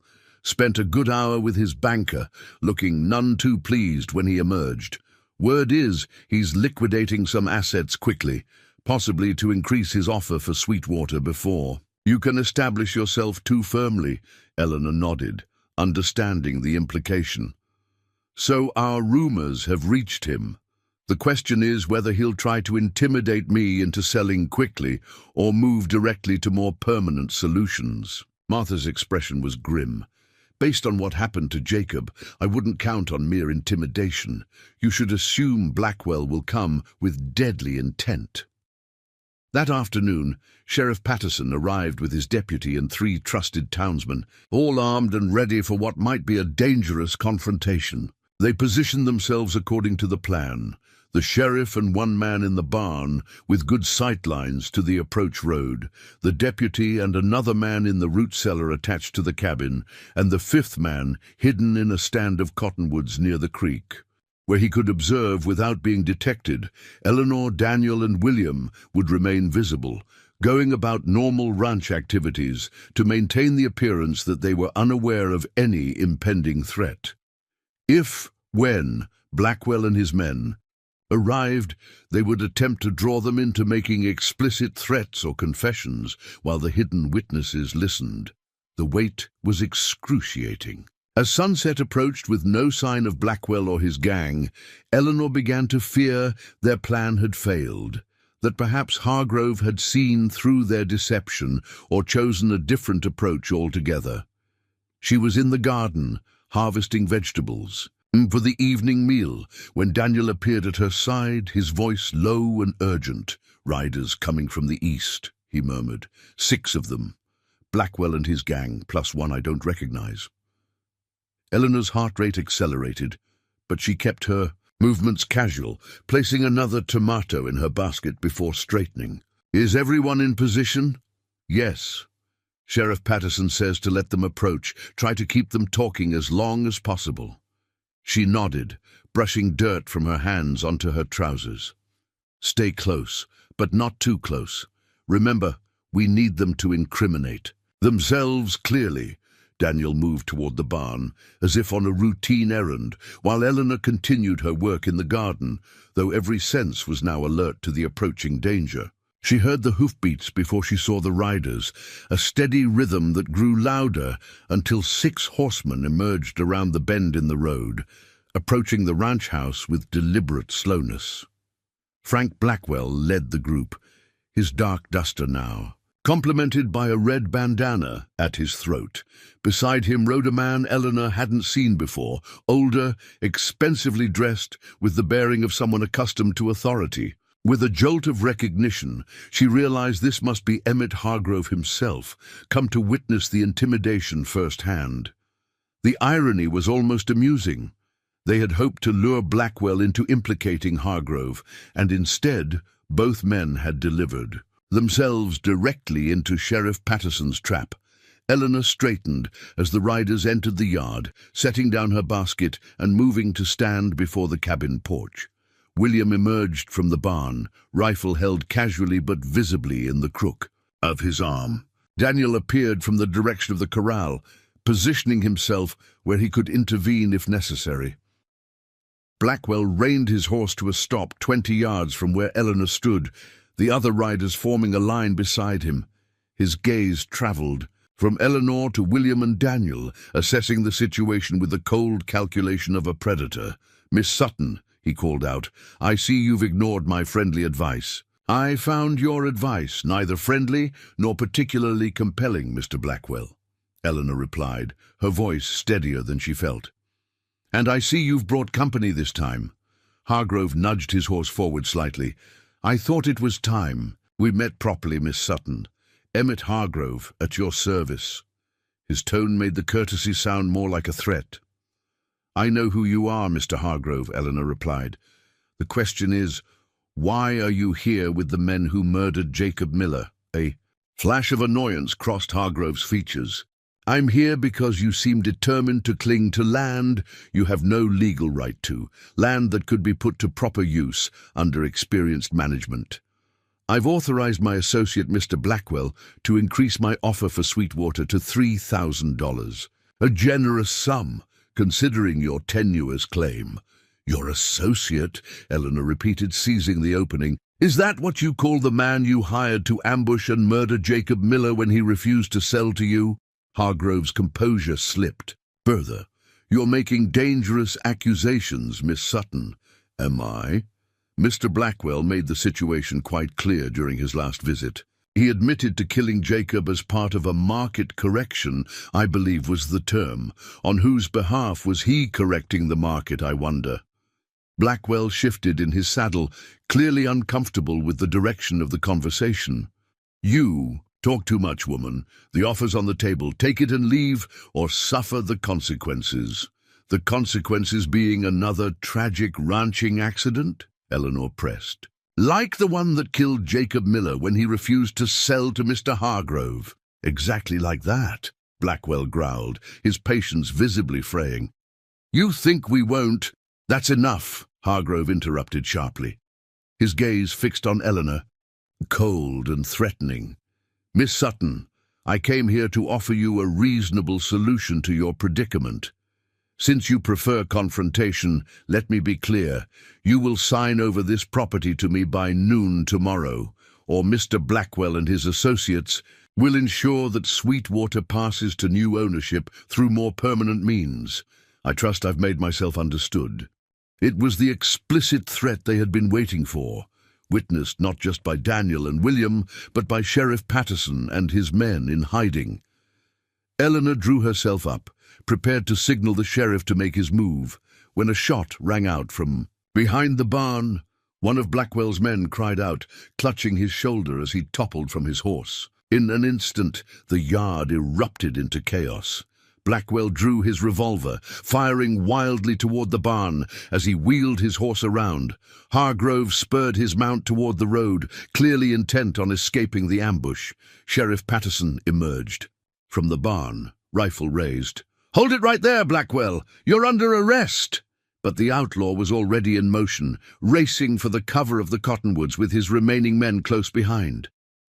Hargrove had almost reached the bend in the road when the deputy emerged from his hiding place, firing a warning shot that caused the rancher's horse to rear in panic, throwing him to the ground. Within moments, the yard became a battlefield. Eleanor ducked behind the water trough as bullets splintered wood around her. She could hear Sheriff Patterson shouting orders to his men, trying to contain the situation before it spun completely out of control. Through the chaos, one thought burned in Eleanor's mind.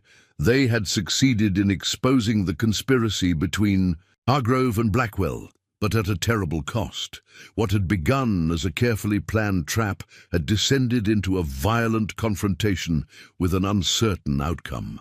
As she gripped Jacob's revolver and prepared to defend herself if necessary, Eleanor Sutton faced the stark reality of frontier justice.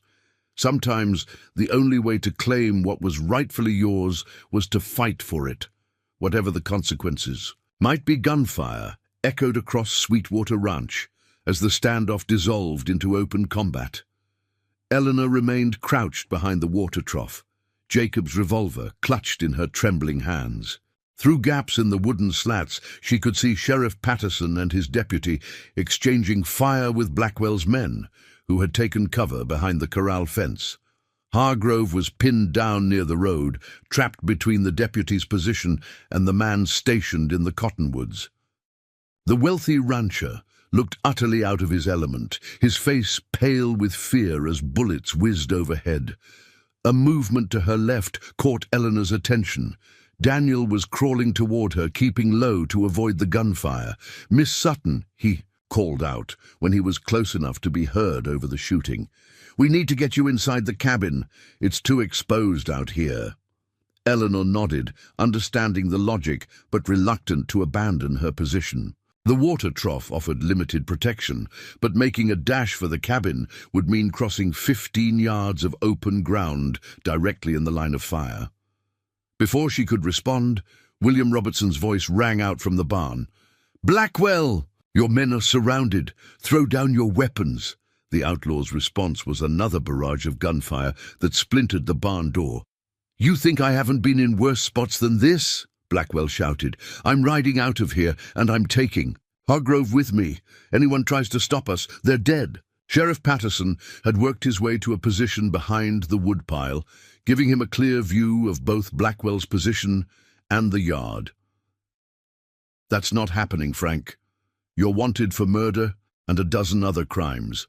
This ends today." As the men exchanged threats and gunfire, Eleanor studied the situation with growing clarity. Blackwell was pinned down but desperate, a dangerous combination. Hargrove, despite his fine clothes and arrogant manner, looked like a man who had never expected to find himself in a gun battle. His usual confidence had evaporated, replaced by naked fear.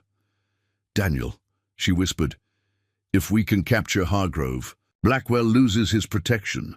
Without Hargrove's money and influence, he's just another outlaw. The young ranch hand considered this. Hargrove's only about 30 yards from here. If we create a distraction, I might be able to circle around. Through the garden and come up behind him. Eleanor shook her head. Too risky, but we might be able to force him to surrender. She raised her voice. Mr. Hargrove, you're caught between Sheriff Patterson's men with nowhere to run. Do you really intend to die for Frank Blackwell today? Hargrove's head jerked up at her words, his eyes finding her partially concealed position. This is your fault, woman, he snarled. If you'd sold the ranch like any sensible person, none of this would be happening. Is that what you told Jacob Miller before you had him murdered? Eleanor called back, aware that her words might provoke him, but determined to press her advantage. Did you offer him one last chance to sell before ordering Blackwell to kill him? The wealthy rancher's face contorted with rage. Miller was a fool. This entire valley should be mine.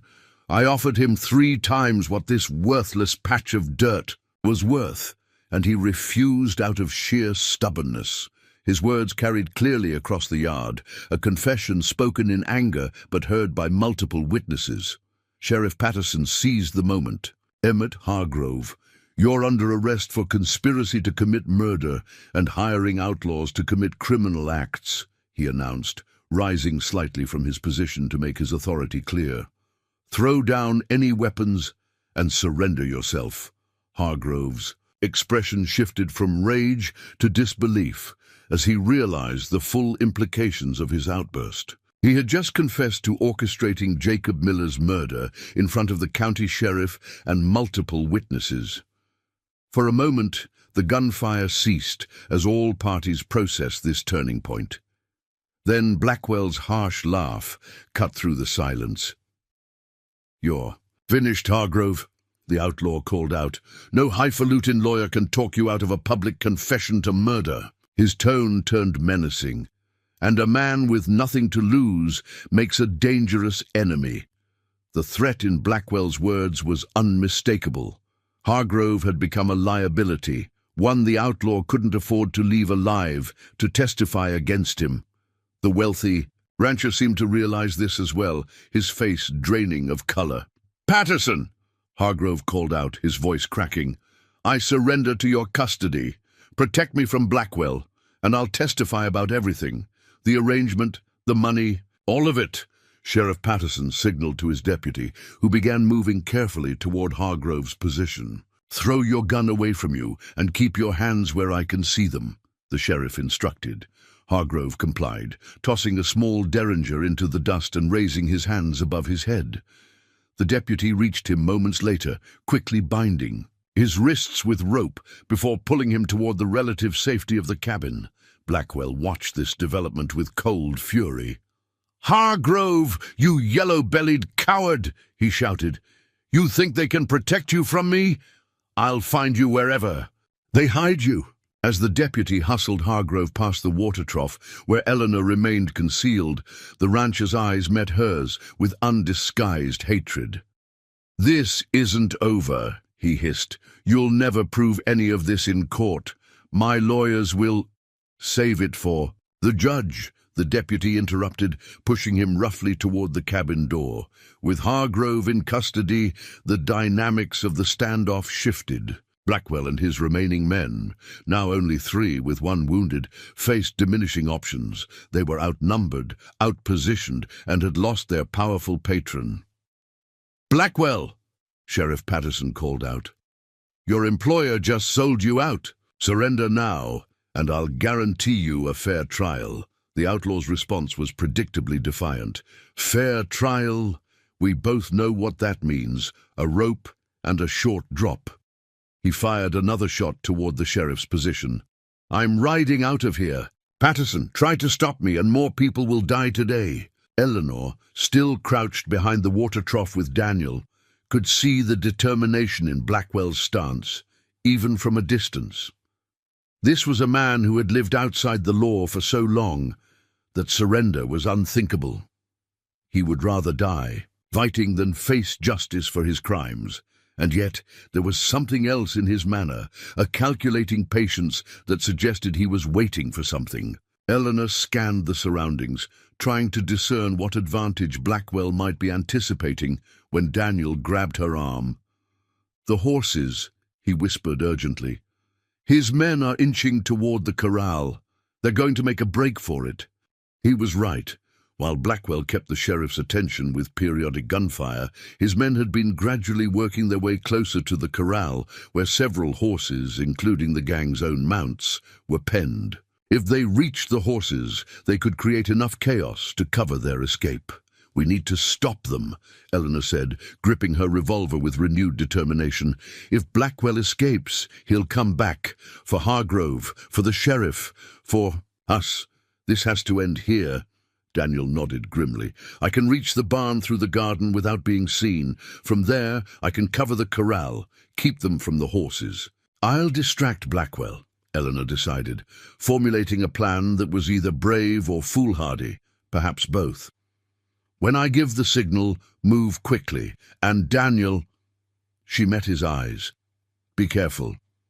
Before he could protest, Eleanor raised her voice. "Mr. Blackwell, I have a proposition for you." The outlaw's head turned sharply in her direction. "Unless you're offering me Hargrove's head on a platter, I ain't interested, lady." "I'm offering you a way out," Eleanor replied, choosing her words carefully to hold his attention, while Daniel slipped away toward the garden. "Hargrove has implicated you in Jacob Miller's murder, but his testimony alone may not be enough for a conviction. It's the word of a desperate man trying to save himself." She could see she had his interest now. Blackwell was too experienced not to recognize the truth in her assessment. Courts were often reluctant to convict on the testimony of a co-conspirator alone, especially when that testimony was given in exchange for leniency. "What's your point?" Blackwell demanded, his gun still trained in her general direction, but his finger was no longer on the trigger. "My point is that Sheriff Patterson might be willing to focus his case on Hargrove if a certain outlaw were to disappear from the territory." "Permanently," Eleanor suggested, knowing full well that Patterson would never agree to such an arrangement, but needing to keep Blackwell engaged. From the corner of her eye, she could see Daniel had almost reached the garden gate. Sheriff Patterson, understanding her strategy, if not approving of it, played along. "Miss Sutton, I can't make that kind of deal without consulting the territorial judge. But you could delay pursuit for, say, 24 hours, Eleanor pressed, maintaining the fiction. "Give Mr. Blackwell and his associates time to put substantial distance between themselves and Wyoming territory." Blackwell's laugh held no humor. "You expect me to believe the righteous Sheriff Patterson would let me ride away after what happened? To Miller, after what I just heard Hargrove confess? I expect you to recognize that Hargrove is the bigger prize," Eleanor countered. "A wealthy, respected rancher who hired outlaws to murder his neighbor for land. That's a story that will make headlines across the territory. The famous Frank Blackwell becomes merely a footnote, a hired gun who did another man's dirty work." She could see the barb strike home in the tightening of Blackwell's jaw. Men like him survived on their reputation as much as their guns. And the suggestion that he was merely Hargrove's instrument clearly rankled. "I'm nobody's errand boy," he snarled. "Hargrove paid well, but the plan to ambush Miller and his friends was mine. 3 men with 1 volley. Clean work that took planning and patience. It was another confession, spoken in wounded pride, but heard clearly by everyone present." Eleanor felt a grim satisfaction even as she continued her dangerous game. Then, wouldn't it be better to be remembered for outwitting a sheriff's posse? For riding away when they had you surrounded? As she spoke, she saw Daniel had reached the barn and was now positioned at a window with a clear view of the corral. The ranch hand raised his rifle slightly, the signal that he was in position. "Now, Sheriff!" Eleanor shouted, dropping to the ground as gunfire erupted once more. Daniel's first shot struck the man nearest the corral, sending him tumbling to the dust with a cry of pain. Sheriff Patterson and his men seized the moment, directing concentrated fire at Blackwell's position behind the fence. The outlaw returned fire furiously, bullets splintering wood and digging divots in the earth around Eleanor's position. From a low vantage point, Eleanor could see one of Blackwell's men breaking cover, making a desperate run for the horses despite Daniel's presence. The young ranch hand's rifle cracked again, and the man fell, clutching his leg. Blackwell, realizing his planned escape route was compromised, changed tactics with the adaptability that had kept him alive through years as an outlaw. Instead of continuing to exchange fire with the sheriff's men, he suddenly vaulted over the fence and sprinted toward the cabin where Hargrove was being held. "He's going for Hargrove!" Eleanor shouted, raising her revolver and firing a shot that went wide of the running man. Sheriff Patterson emerged from cover, rifle raised, but hesitated to fire with the cabin in his line of sight. Blackwell reached the cabin porch in 3 long strides and kicked open the door, disappearing inside. A moment of terrible silence followed, then a single gunshot echoed from within the cabin. Eleanor's heart seemed to stop. The deputy had been guarding Hargrove inside. Had Blackwell shot him, or had the deputy managed to defend himself and his prisoner? The answer came moments later when Blackwell reappeared in the doorway, dragging a struggling Hargrove before him as a human shield, a revolver pressed to the rancher's temple. The deputy was nowhere to be seen. "Drop your weapons," Blackwell shouted, "or Hargrove gets a bullet in his brain right here." Sheriff Patterson held up a hand, signaling his men to hold their fire. "Think about what you're doing, Frank. Killing. Hargrove won't get you out of this." "Maybe not," Blackwell acknowledged, his expression hard, "but it'll ensure he doesn't testify against me or anyone else. Now I want horses for me and my men, saddled and ready in 5 minutes. Or the great Emmett Hargrove dies on a dirt ranch that should have been his." Eleanor, watching from her position behind the water trough, assessed the situation with growing dread. Blackwell had nothing to lose now. If he escaped with his men, they would almost certainly return later to eliminate witnesses. If he was cornered, he would kill Hargrove, and likely as many others as he could before being brought down himself. As she considered their dwindling options, her gaze fell on the cabin's side window, slightly ajar, offering a clear angle to where Blackwell stood on the porch with Hargrove.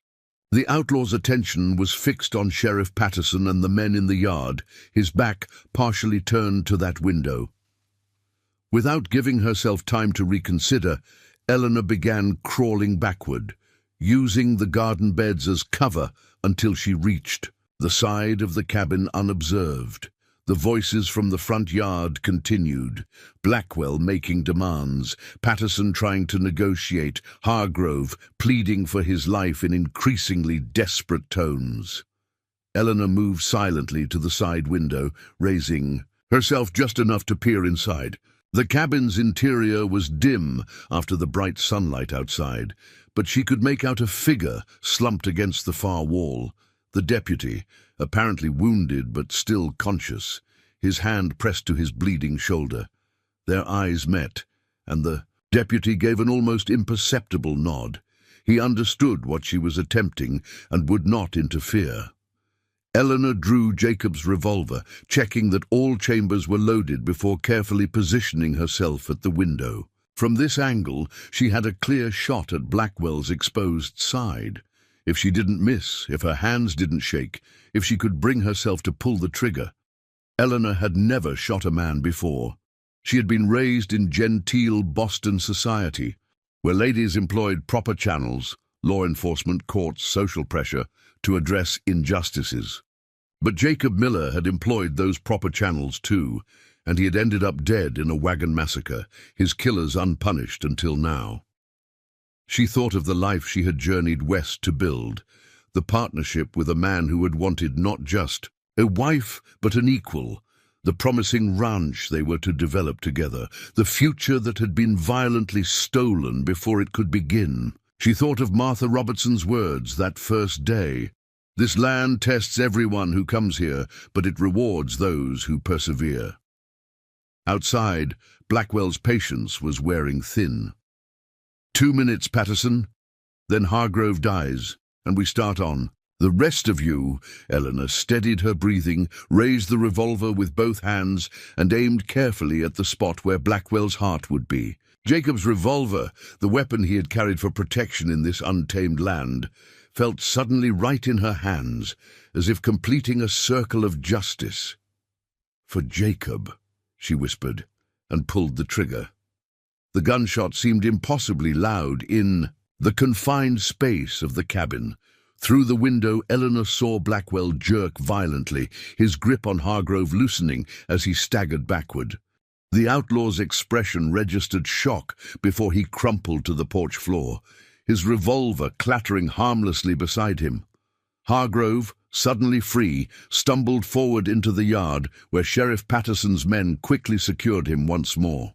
The sheriff himself approached Blackwell's fallen form cautiously, rifle raised, until he confirmed what Eleanor already knew. Her shot had found its mark. Frank Blackwell, the man who had murdered Jacob Miller, would never threaten anyone again. In the aftermath, as the sheriff's men rounded up the remaining outlaws and tended to the wounded deputy, Eleanor sat quietly on the cabin porch, still, holding Jacob's revolver in her lap. She felt neither triumph nor regret, only a somber certainty that she had done what was necessary to protect what was hers, and to obtain a measure of justice for the man she had traveled so far to marry. Martha Robertson found her there as the sun began to set, casting long shadows across the yard where blood now stained the dust. The older woman settled beside her without speaking, her weathered hand coming to rest supportively on Eleanor's shoulder. "You did what had to be done," Martha said finally, breaking the silence. Eleanor nodded, her gaze fixed on the distant mountains. "I didn't come west to kill men, Martha. I came to build something." "And you will," Martha assured her. "But sometimes, before you can build, you have to clear the ground." She paused, studying Eleanor's profile in the fading light.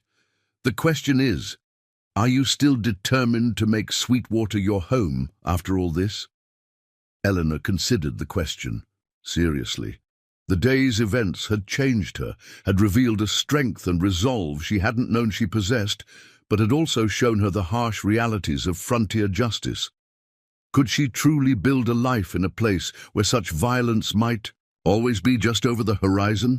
As she pondered this, Sheriff Patterson approached, his expression grave but respectful. "Miss Sutton, I need to formally take your statement about what happened here today." He hesitated, then added, "For what it's worth, the territorial prosecutor will almost certainly rule it justifiable homicide. Blackwell was threatening lives, and you acted to protect both Hargrove and my deputy." "What will happen to Hargrove?" Eleanor asked, finally looking up from the revolver in her lap. "He'll stand trial for conspiring to murder Jacob Miller," Patterson replied, "with his confession witnessed by multiple people, including myself, and with whatever testimony he provides against Blackwell's remaining gang members in exchange for avoiding the hangman's noose. Well, I expect he'll be spending many years in territorial prison." "And Sweetwater Ranch?" Eleanor pressed. "My claim to it." The sheriff's expression softened slightly. "After today, Miss Sutton, I don't think anyone in the territory would question your right to this land. You've defended it as fiercely as any homesteader I've ever seen, more so than most, truth be told." As Patterson moved away to supervise the removal of the day's casualties, Martha squeezed Eleanor's shoulder gently. "He's right, you know.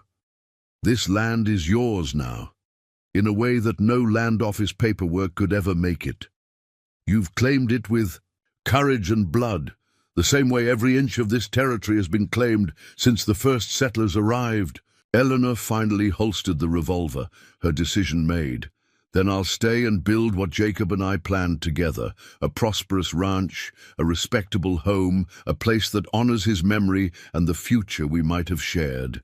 As darkness fell, over Sweetwater Ranch, Eleanor Sutton, no longer the mail-order bride who never was, but the woman who had fought for her rightful place on the frontier, rose from the porch and stepped into the cabin that was now truly hers. Tomorrow would bring the work of rebuilding after violence, of healing the wounds both visible and hidden, of moving forward into a future she would shape with her own hands.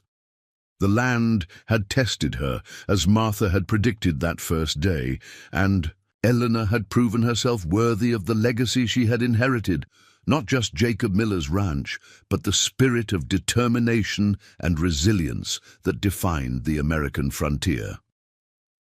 Word of the shootout at Sweetwater Ranch spread through the territory like wildfire.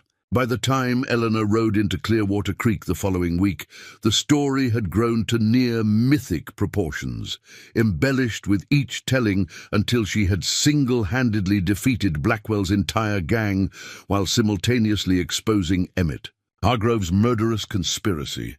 The reality had been messier, more morally ambiguous, and far less heroic than the tales now being shared in hushed tones at the Mercantile and with boisterous enthusiasm at the saloon. Eleanor had killed a man, a fact that continued to weigh on her despite the circumstances that had made it necessary. She had taken no pleasure in Blackwell's death, only a grim satisfaction that Jacob's murderer had faced justice and would threaten no one else. Sheriff Patterson met her outside his office, his expression suggesting he had news to share. "Miss Sutton," he greeted her with a respectful nod. "I was hoping you'd come to town today. There are some developments you should know about." Inside, he offered her coffee, which she accepted gratefully after the long ride. The sheriff's office felt different now. No longer an intimidating representation of territorial authority, but simply a place of business, run by a man who had stood beside her during her darkest hours. "Hargrove's been formally charged," Patterson began once they were seated. "The territorial prosecutor arrived yesterday. Based on the evidence and witness testimonies, they're pursuing charges of conspiracy to commit murder, hiring outlaws for criminal purposes, and obstruction of justice." "Will it be enough to convict him?" Eleanor asked, still wary of Hargrove's connections and influence. "With 6 witnesses to his confession?" Patterson smiled grimly. Even the finest lawyer in the territory couldn't talk his way around that. And Hargrove's former allies are distancing themselves rapidly now that the full story has emerged. No one wants to be associated with a man who hired outlaws to murder his neighbors. Eleanor nodded, relieved but not surprised. The frontier valued many things: strength, determination, resourcefulness, but it held particular contempt for those who wouldn't do their own dirty work, who hid behind hired guns while maintaining a veneer of respectability. "There's more," Patterson continued, his expression softening. "I received this from the Territorial Land Office yesterday." He handed her an official-looking document bearing several impressive seals. "They've approved your continuation claim for Sweetwater Ranch. The full property rights are yours, pending completion of the remaining homestead requirements." Eleanor's hands trembled slightly as she accepted the document. After weeks of uncertainty, of fighting for what she believed was rightfully hers, here was official confirmation. Sweetwater Ranch belonged to her.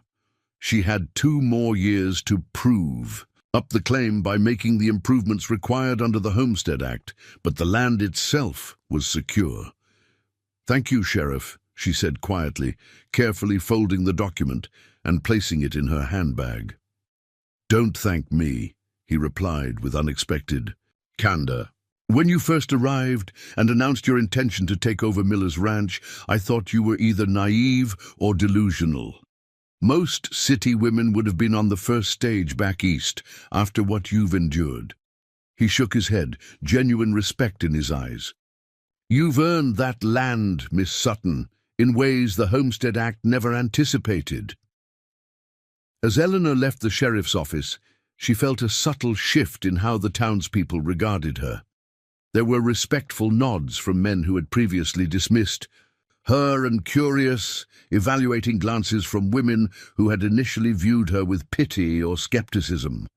She was no longer merely Miller's mail-order bride or that Eastern woman, but Eleanor Sutton of Sweetwater Ranch, a person of substance, in her own right. At the Mercantile, Mrs. Halloway greeted her with uncharacteristic deference. "Miss Sutton, we've all been talking about your ordeal with those terrible outlaws. So brave of you to stand your ground." Eleanor accepted the praise with a polite smile while purchasing supplies with a new sense of purpose. With her claims secure and the immediate threats removed, she could focus on building Sweetwater into the prosperous ranch Jacob had envisioned, that they had both envisioned during their months of correspondence. Sarah Donovan, the widow she had met at Jacob's funeral, approached as Eleanor was arranging her purchases to be loaded onto her wagon. "I heard what happened," Sarah said without preamble, "about Hargrove and Blackwell and how you handled it." Her direct gaze held approval and something like camaraderie. "My Michael always said the Hargroves of this world would eventually overreach. He'd have been pleased to see Emmett get his comeuppance. I wish it hadn't required such extreme measures." Eleanor replied, still uncomfortable with being lauded for actions born of desperation rather than heroism. Sarah nodded, understanding in her eyes. "The first time I had to shoot a wolf threatening our livestock, I cried afterward. Couldn't sleep for 2 nights thinking about it. But out here, protecting what's yours sometimes means doing things you never imagined yourself capable of." She paused, then added, "I'm hosting a quilting circle at my ranch next Thursday. Nothing fancy, just a few neighboring women working together while sharing a meal. You'd be welcome to join us." The invitation represented something significant: acceptance into the small community of women who had also chosen this difficult frontier life. Eleanor accepted with genuine gratitude, recognizing the value of female companionship and support in the predominantly male world of ranching. When she returned to Sweetwater that afternoon, she found Daniel Tucker and William Robertson repairing the bullet damage to the barn and corral. The young men had formed a friendship during the confrontation with Blackwell's gang, united by their shared experience and mutual respect. "Mail came," Daniel called out as she approached. "Land office papers and a letter from Boston." The letter bore the return address of Eleanor's former teaching colleague, Margaret Whitmore. Inside was news of Boston, of mutual acquaintances, school developments, and social events that now seemed to belong to another lifetime. Margaret expressed concern about Eleanor's rash adventure and gently suggested that perhaps it was time to consider returning to civilization, especially given the tragic circumstances of Jacob's death. Eleanor folded the letter thoughtfully. 3 months ago, she had boarded a train in Boston with trembling excitement, embarking on a journey toward an unknown future with a man she had never met. She had been seeking partnership, purpose, and perhaps adventure, though not the kind that had ultimately found her. Now, standing on the porch of what was truly her home, she realized how profoundly she had changed. Eleanor Sutton, who had taught proper young ladies in a Boston schoolroom, would scarcely recognize the woman who now wore trousers for practical ranch work, who could ride and shoot and withstand hardships that would have once seemed insurmountable. Return to Boston. The very thought felt confining, like contemplating a return to childhood clothing long outgrown. "Everything all right, Miss Sutton?" William asked, noticing her distracted expression as he paused in his work. "Yes," she replied with newfound certainty. "Just a letter from my old life." That evening, Eleanor sat at Jacob's desk, her desk, now, and opened the ledger to a fresh page. The ranch accounts needed updating, plans needed documenting. With Hargrove's threat removed and her claim officially recognized, she could look toward the future with more confidence. The next morning brought Martha Robertson, who had become something of a mentor in Eleanor's transition to ranch life. The older woman dismounted with her usual brisk efficiency, but there was a thoughtfulness in her expression that suggested her visit had a specific purpose. "Thought we might discuss your plans for Sweetwater," Martha said as they settled on the porch with coffee. Now that the immediate troubles are behind you, Eleanor had been considering this very question. "I intend to realize Jacob's vision for the ranch," she explained, "with some adaptations of my own. The cattle operation will remain the core, but I'm considering diversifying somewhat." Martha nodded approvingly. "Smart thinking. What did you have in mind?" "The garden is already producing well, better than I expected. With expansion, we could supply vegetables to Clearwater Creek regularly. I've also been reading about sheep." "Sheep," Martha interrupted, eyebrows raised. "That's a contentious topic in cattle country." "So I've gathered," Eleanor acknowledged. "But the wool market is strong, and sheep can graze on land that's less suitable for cattle. If managed carefully, the two operations could complement each other." The discussion continued, with Martha offering practical insights drawn from 15 years of Wyoming ranching experience. She neither encouraged nor discouraged Eleanor's ideas, simply helped refine them with the perspective that only experience could provide. "There's another matter I wanted to discuss," Martha said finally, setting down her empty cup. "William has taken a strong interest in Sweetwater's development." Eleanor had noticed the young man's increased presence since the confrontation with Blackwell and Hargrove. "He's been invaluable in the repairs," she agreed, "and his knowledge of cattle management far exceeds my own, despite Daniel's patient tutoring." Martha's direct gaze held a hint of maternal calculation. "William has mentioned expanding our operation at the Northridge, but I suspect his interests lie increasingly to the south, specifically here at Sweetwater." The implication was clear, and Eleanor felt a flush rise to her cheeks. William Robertson was indeed a capable young rancher, hard-working, knowledgeable, and not unattractive. Under different circumstances in another life, she might have considered him a suitable match. "Martha," she began carefully, "I came west to marry a man I had never met because his letters revealed a kindred spirit, someone who valued partnership over traditional marriage, who sought an equal rather than a subordinate. I cannot simply transfer that commitment to William, regardless of his qualities." The older woman nodded, unsurprised. "I thought you might feel that way, and it's to your credit." She paused, then added with practical directness, "But you should know that running Sweetwater alone won't get easier. The work is constant, the challenges numerous. Even with hired help, it's a burden few single women would choose to bear." "I didn't come west for an easy life," Eleanor replied simply. "I came for a meaningful one." Martha's weathered face creased in a smile. "Then you've certainly found it." She rose to leave, but turned back with a final observation. "You know, Eleanor, partnership takes many forms. Not all involve marriage. William respects what you're building here. Just something to consider for the future."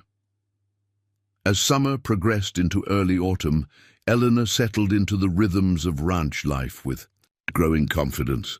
Daniel remained her steady right hand, now joined by a second ranch hand, a quiet, competent man named Thomas Jenkins, whom Sheriff Patterson had recommended. With their help, Sweetwater's operations expanded gradually, but purposefully.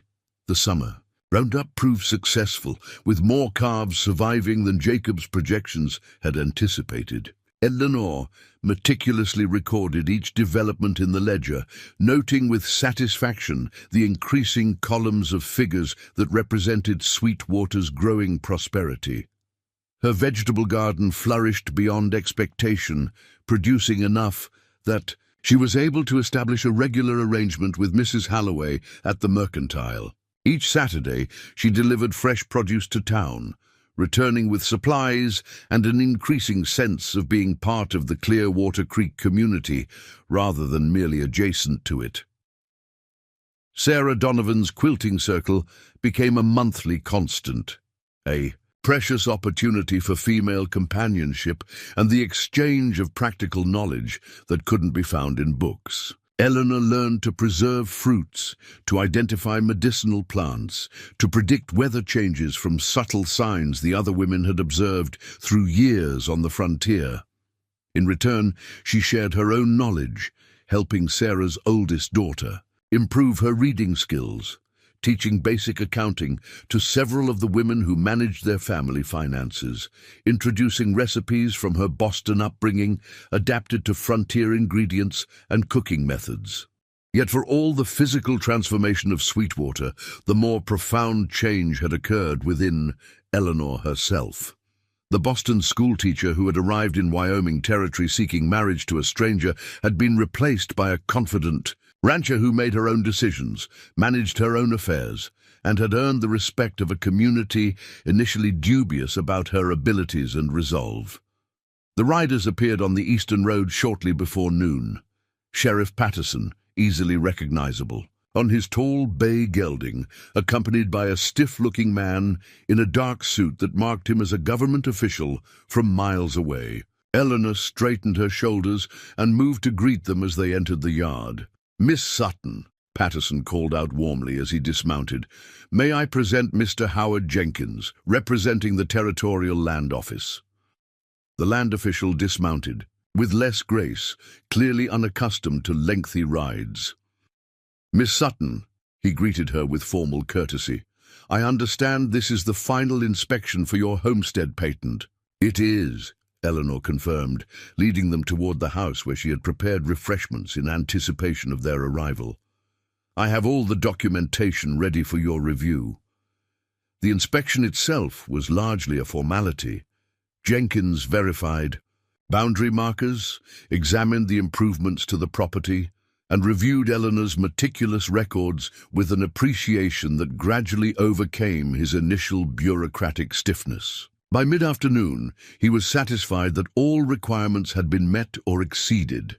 "Everything appears to be in order," he announced, affixing his official seal to the patent documents that would secure Eleanor's permanent ownership of Sweetwater Ranch. "The patent will be officially recorded in Cheyenne, but this copy is yours to keep as proof of title. Congratulations, Miss Sutton. The property is now legally yours." As Eleanor accepted the document, she felt a complex wave of emotions: pride in what she had accomplished, gratitude toward those who had helped her along the way, and a bittersweet acknowledgement of Jacob Miller, whose dream she had inherited and transformed. Sheriff Patterson seemed to sense her thoughts. "Miller would be proud of what you've built here," he said quietly, as Jenkins packed his documents. "This place has become exactly what he hoped for, maybe more." After the officials departed, Eleanor found herself alone on the porch as the sun began its descent toward the western mountains. The patent document lay on her lap, its official seals and formal language converting 2 years of struggle and growth into dry legal terminology that couldn't begin to capture the true story of Sweetwater Ranch. The sound of approaching hoofbeats drew her attention. William Robertson rode into the yard, his tall figure silhouetted against the afternoon sun. In the 2 years since he had first proposed a business partnership between their ranches, their relationship had evolved into something neither of them had initially anticipated. The business arrangement had indeed proven beneficial to both properties. The Robertson-Sweetwater partnership now controlled nearly 2,000 acres of prime grazing land, allowing them to compete effectively with larger operations. But alongside that practical alliance had grown a deeper connection, one built on mutual respect, shared challenges, and the gradual discovery that their differing perspectives often complemented rather than contradicted each other. "I heard the land office was coming today," William said, as he joined her on the porch. "Judging by your expression, I take it the news was good?" Eleanor held up the patent document with a smile. Sweetwater is officially mine. All requirements satisfied, all paperwork approved. Congratulations. His smile was genuine, his pride in her accomplishment evident. Not that there was ever any doubt. There was plenty of doubt, Eleanor corrected him. From the sheriff, from the land office, from half the county, even from me in the beginning. William nodded, acknowledging the truth in her words. But never from me, he said quietly. It was true. From their first meeting, when she had been a city woman awkwardly holding a shotgun on the porch of what was to have been her marital home, William had treated her with a respect that had initially surprised her. While others had questioned her ability to manage Sweetwater, he had simply offered practical assistance and honest advice, allowing her to prove herself on her own terms. They sat in comfortable silence as the sunset painted the western sky in shades of gold and crimson. So much had changed since Eleanor's arrival in Wyoming territory, yet the vast sky and rugged landscape remained constant, a backdrop against which human dramas played out, leaving marks that would one day fade like hoofprints after rain. "I've been thinking," William said finally, breaking the contemplative silence. "Our partnership has worked well these past 2 years." "It has," Eleanor agreed. The combined resources of their ranches had allowed both to prosper beyond what either might have achieved alone. "I was wondering if you might consider—" He paused, suddenly less certain than the confident rancher she had come to know. "That is, I thought perhaps we might discuss extending that partnership to a more personal arrangement." Eleanor turned to study his face in the fading light. William Robertson was not Jacob Miller. He was younger, less philosophical, more deeply rooted in the practical realities of frontier life. Yet over the past 2 years, she had discovered qualities in him that resonated with her own values: honesty, determination, a willingness to consider new ideas alongside respect for proven traditions. "Are you proposing marriage, Mr. Robertson?" she asked with the directness that life on the frontier had instilled in her. "I suppose I am," he admitted with a slight smile. "Though I confess I haven't planned this moment as carefully as I perhaps should have." Eleanor considered his words thoughtfully. She had come to Wyoming to be Jacob Miller's wife, drawn by letters that promised an equal partnership rather than traditional marriage. Fate had decreed she would never meet the man whose words had brought her west, never knowing if the reality would have matched his written promises. Instead, she had forged her own path, claiming Sweetwater through determination and sacrifice. The woman who now held legal title to the ranch was not the same person who had stepped off the stagecoach 2 years earlier, her future dependent on a man she had never met. "I didn't come west seeking independence," she said finally. "I came seeking partnership with a man who valued me for my mind, as well as more traditional feminine qualities." Jacob Miller offered that in his letters, but we never had the chance to discover if those words would translate to reality. William waited, sensing she had more to say. "These past 2 years have taught me that I am capable of managing on my own, that independence is not something to fear. But they've also shown me the value of true partnership, of complementary strengths and shared purpose." She met his gaze directly. "If I were to consider marriage again, it would need to be a genuine partnership, one that builds on what I've established here rather than diminishing it." "I wouldn't want it any other way," William assured her. "What you've built at Sweetwater is remarkable. I'm proposing to join our lives, not to take over yours." Eleanor smiled, recognizing the sincerity in his words. "Then I will consider your proposal, Mr. Robertson, but I'll need some time." As twilight deepened into night, Eleanor Sutton stood on the boundary between Sweetwater Ranch and the Robertson. property, the patent document still in her hand. Before her stretched the land she had fought for and won, land that bore the marks of her labor, her decisions, her vision for the future. She had arrived in Wyoming territory as a mail-order bride, only to find her intended husband murdered and his killer unpunished. Against all expectations, including perhaps her own, she had claimed Jacob Miller's legacy as her own, transforming tragedy into triumph through sheer force of will. Now, with Sweetwater secure and prospering under her management, she faced a choice that was truly hers to make, not driven by economic necessity or social expectation, but by her own heart and mind. Whether she ultimately accepted William's proposal or continued on her independent path, the decision would be made from strength rather than vulnerability, from confidence rather than fear. As stars appeared in the vast Wyoming sky, Eleanor turned toward the house that had become her home in every sense. The light from her lanterns spilled warmly through windows onto ground that was now legally and irrefutably hers. Eleanor Sutton of Sweetwater Ranch, no longer defined by what she had lost, but by what she had created through courage, perseverance, and an unwavering belief in her own capacity to thrive on this beautiful, demanding frontier. Up next, you've got two more standout stories right on your screen. If this one hits the mark, you won't want to pass these up. Just click and check them out.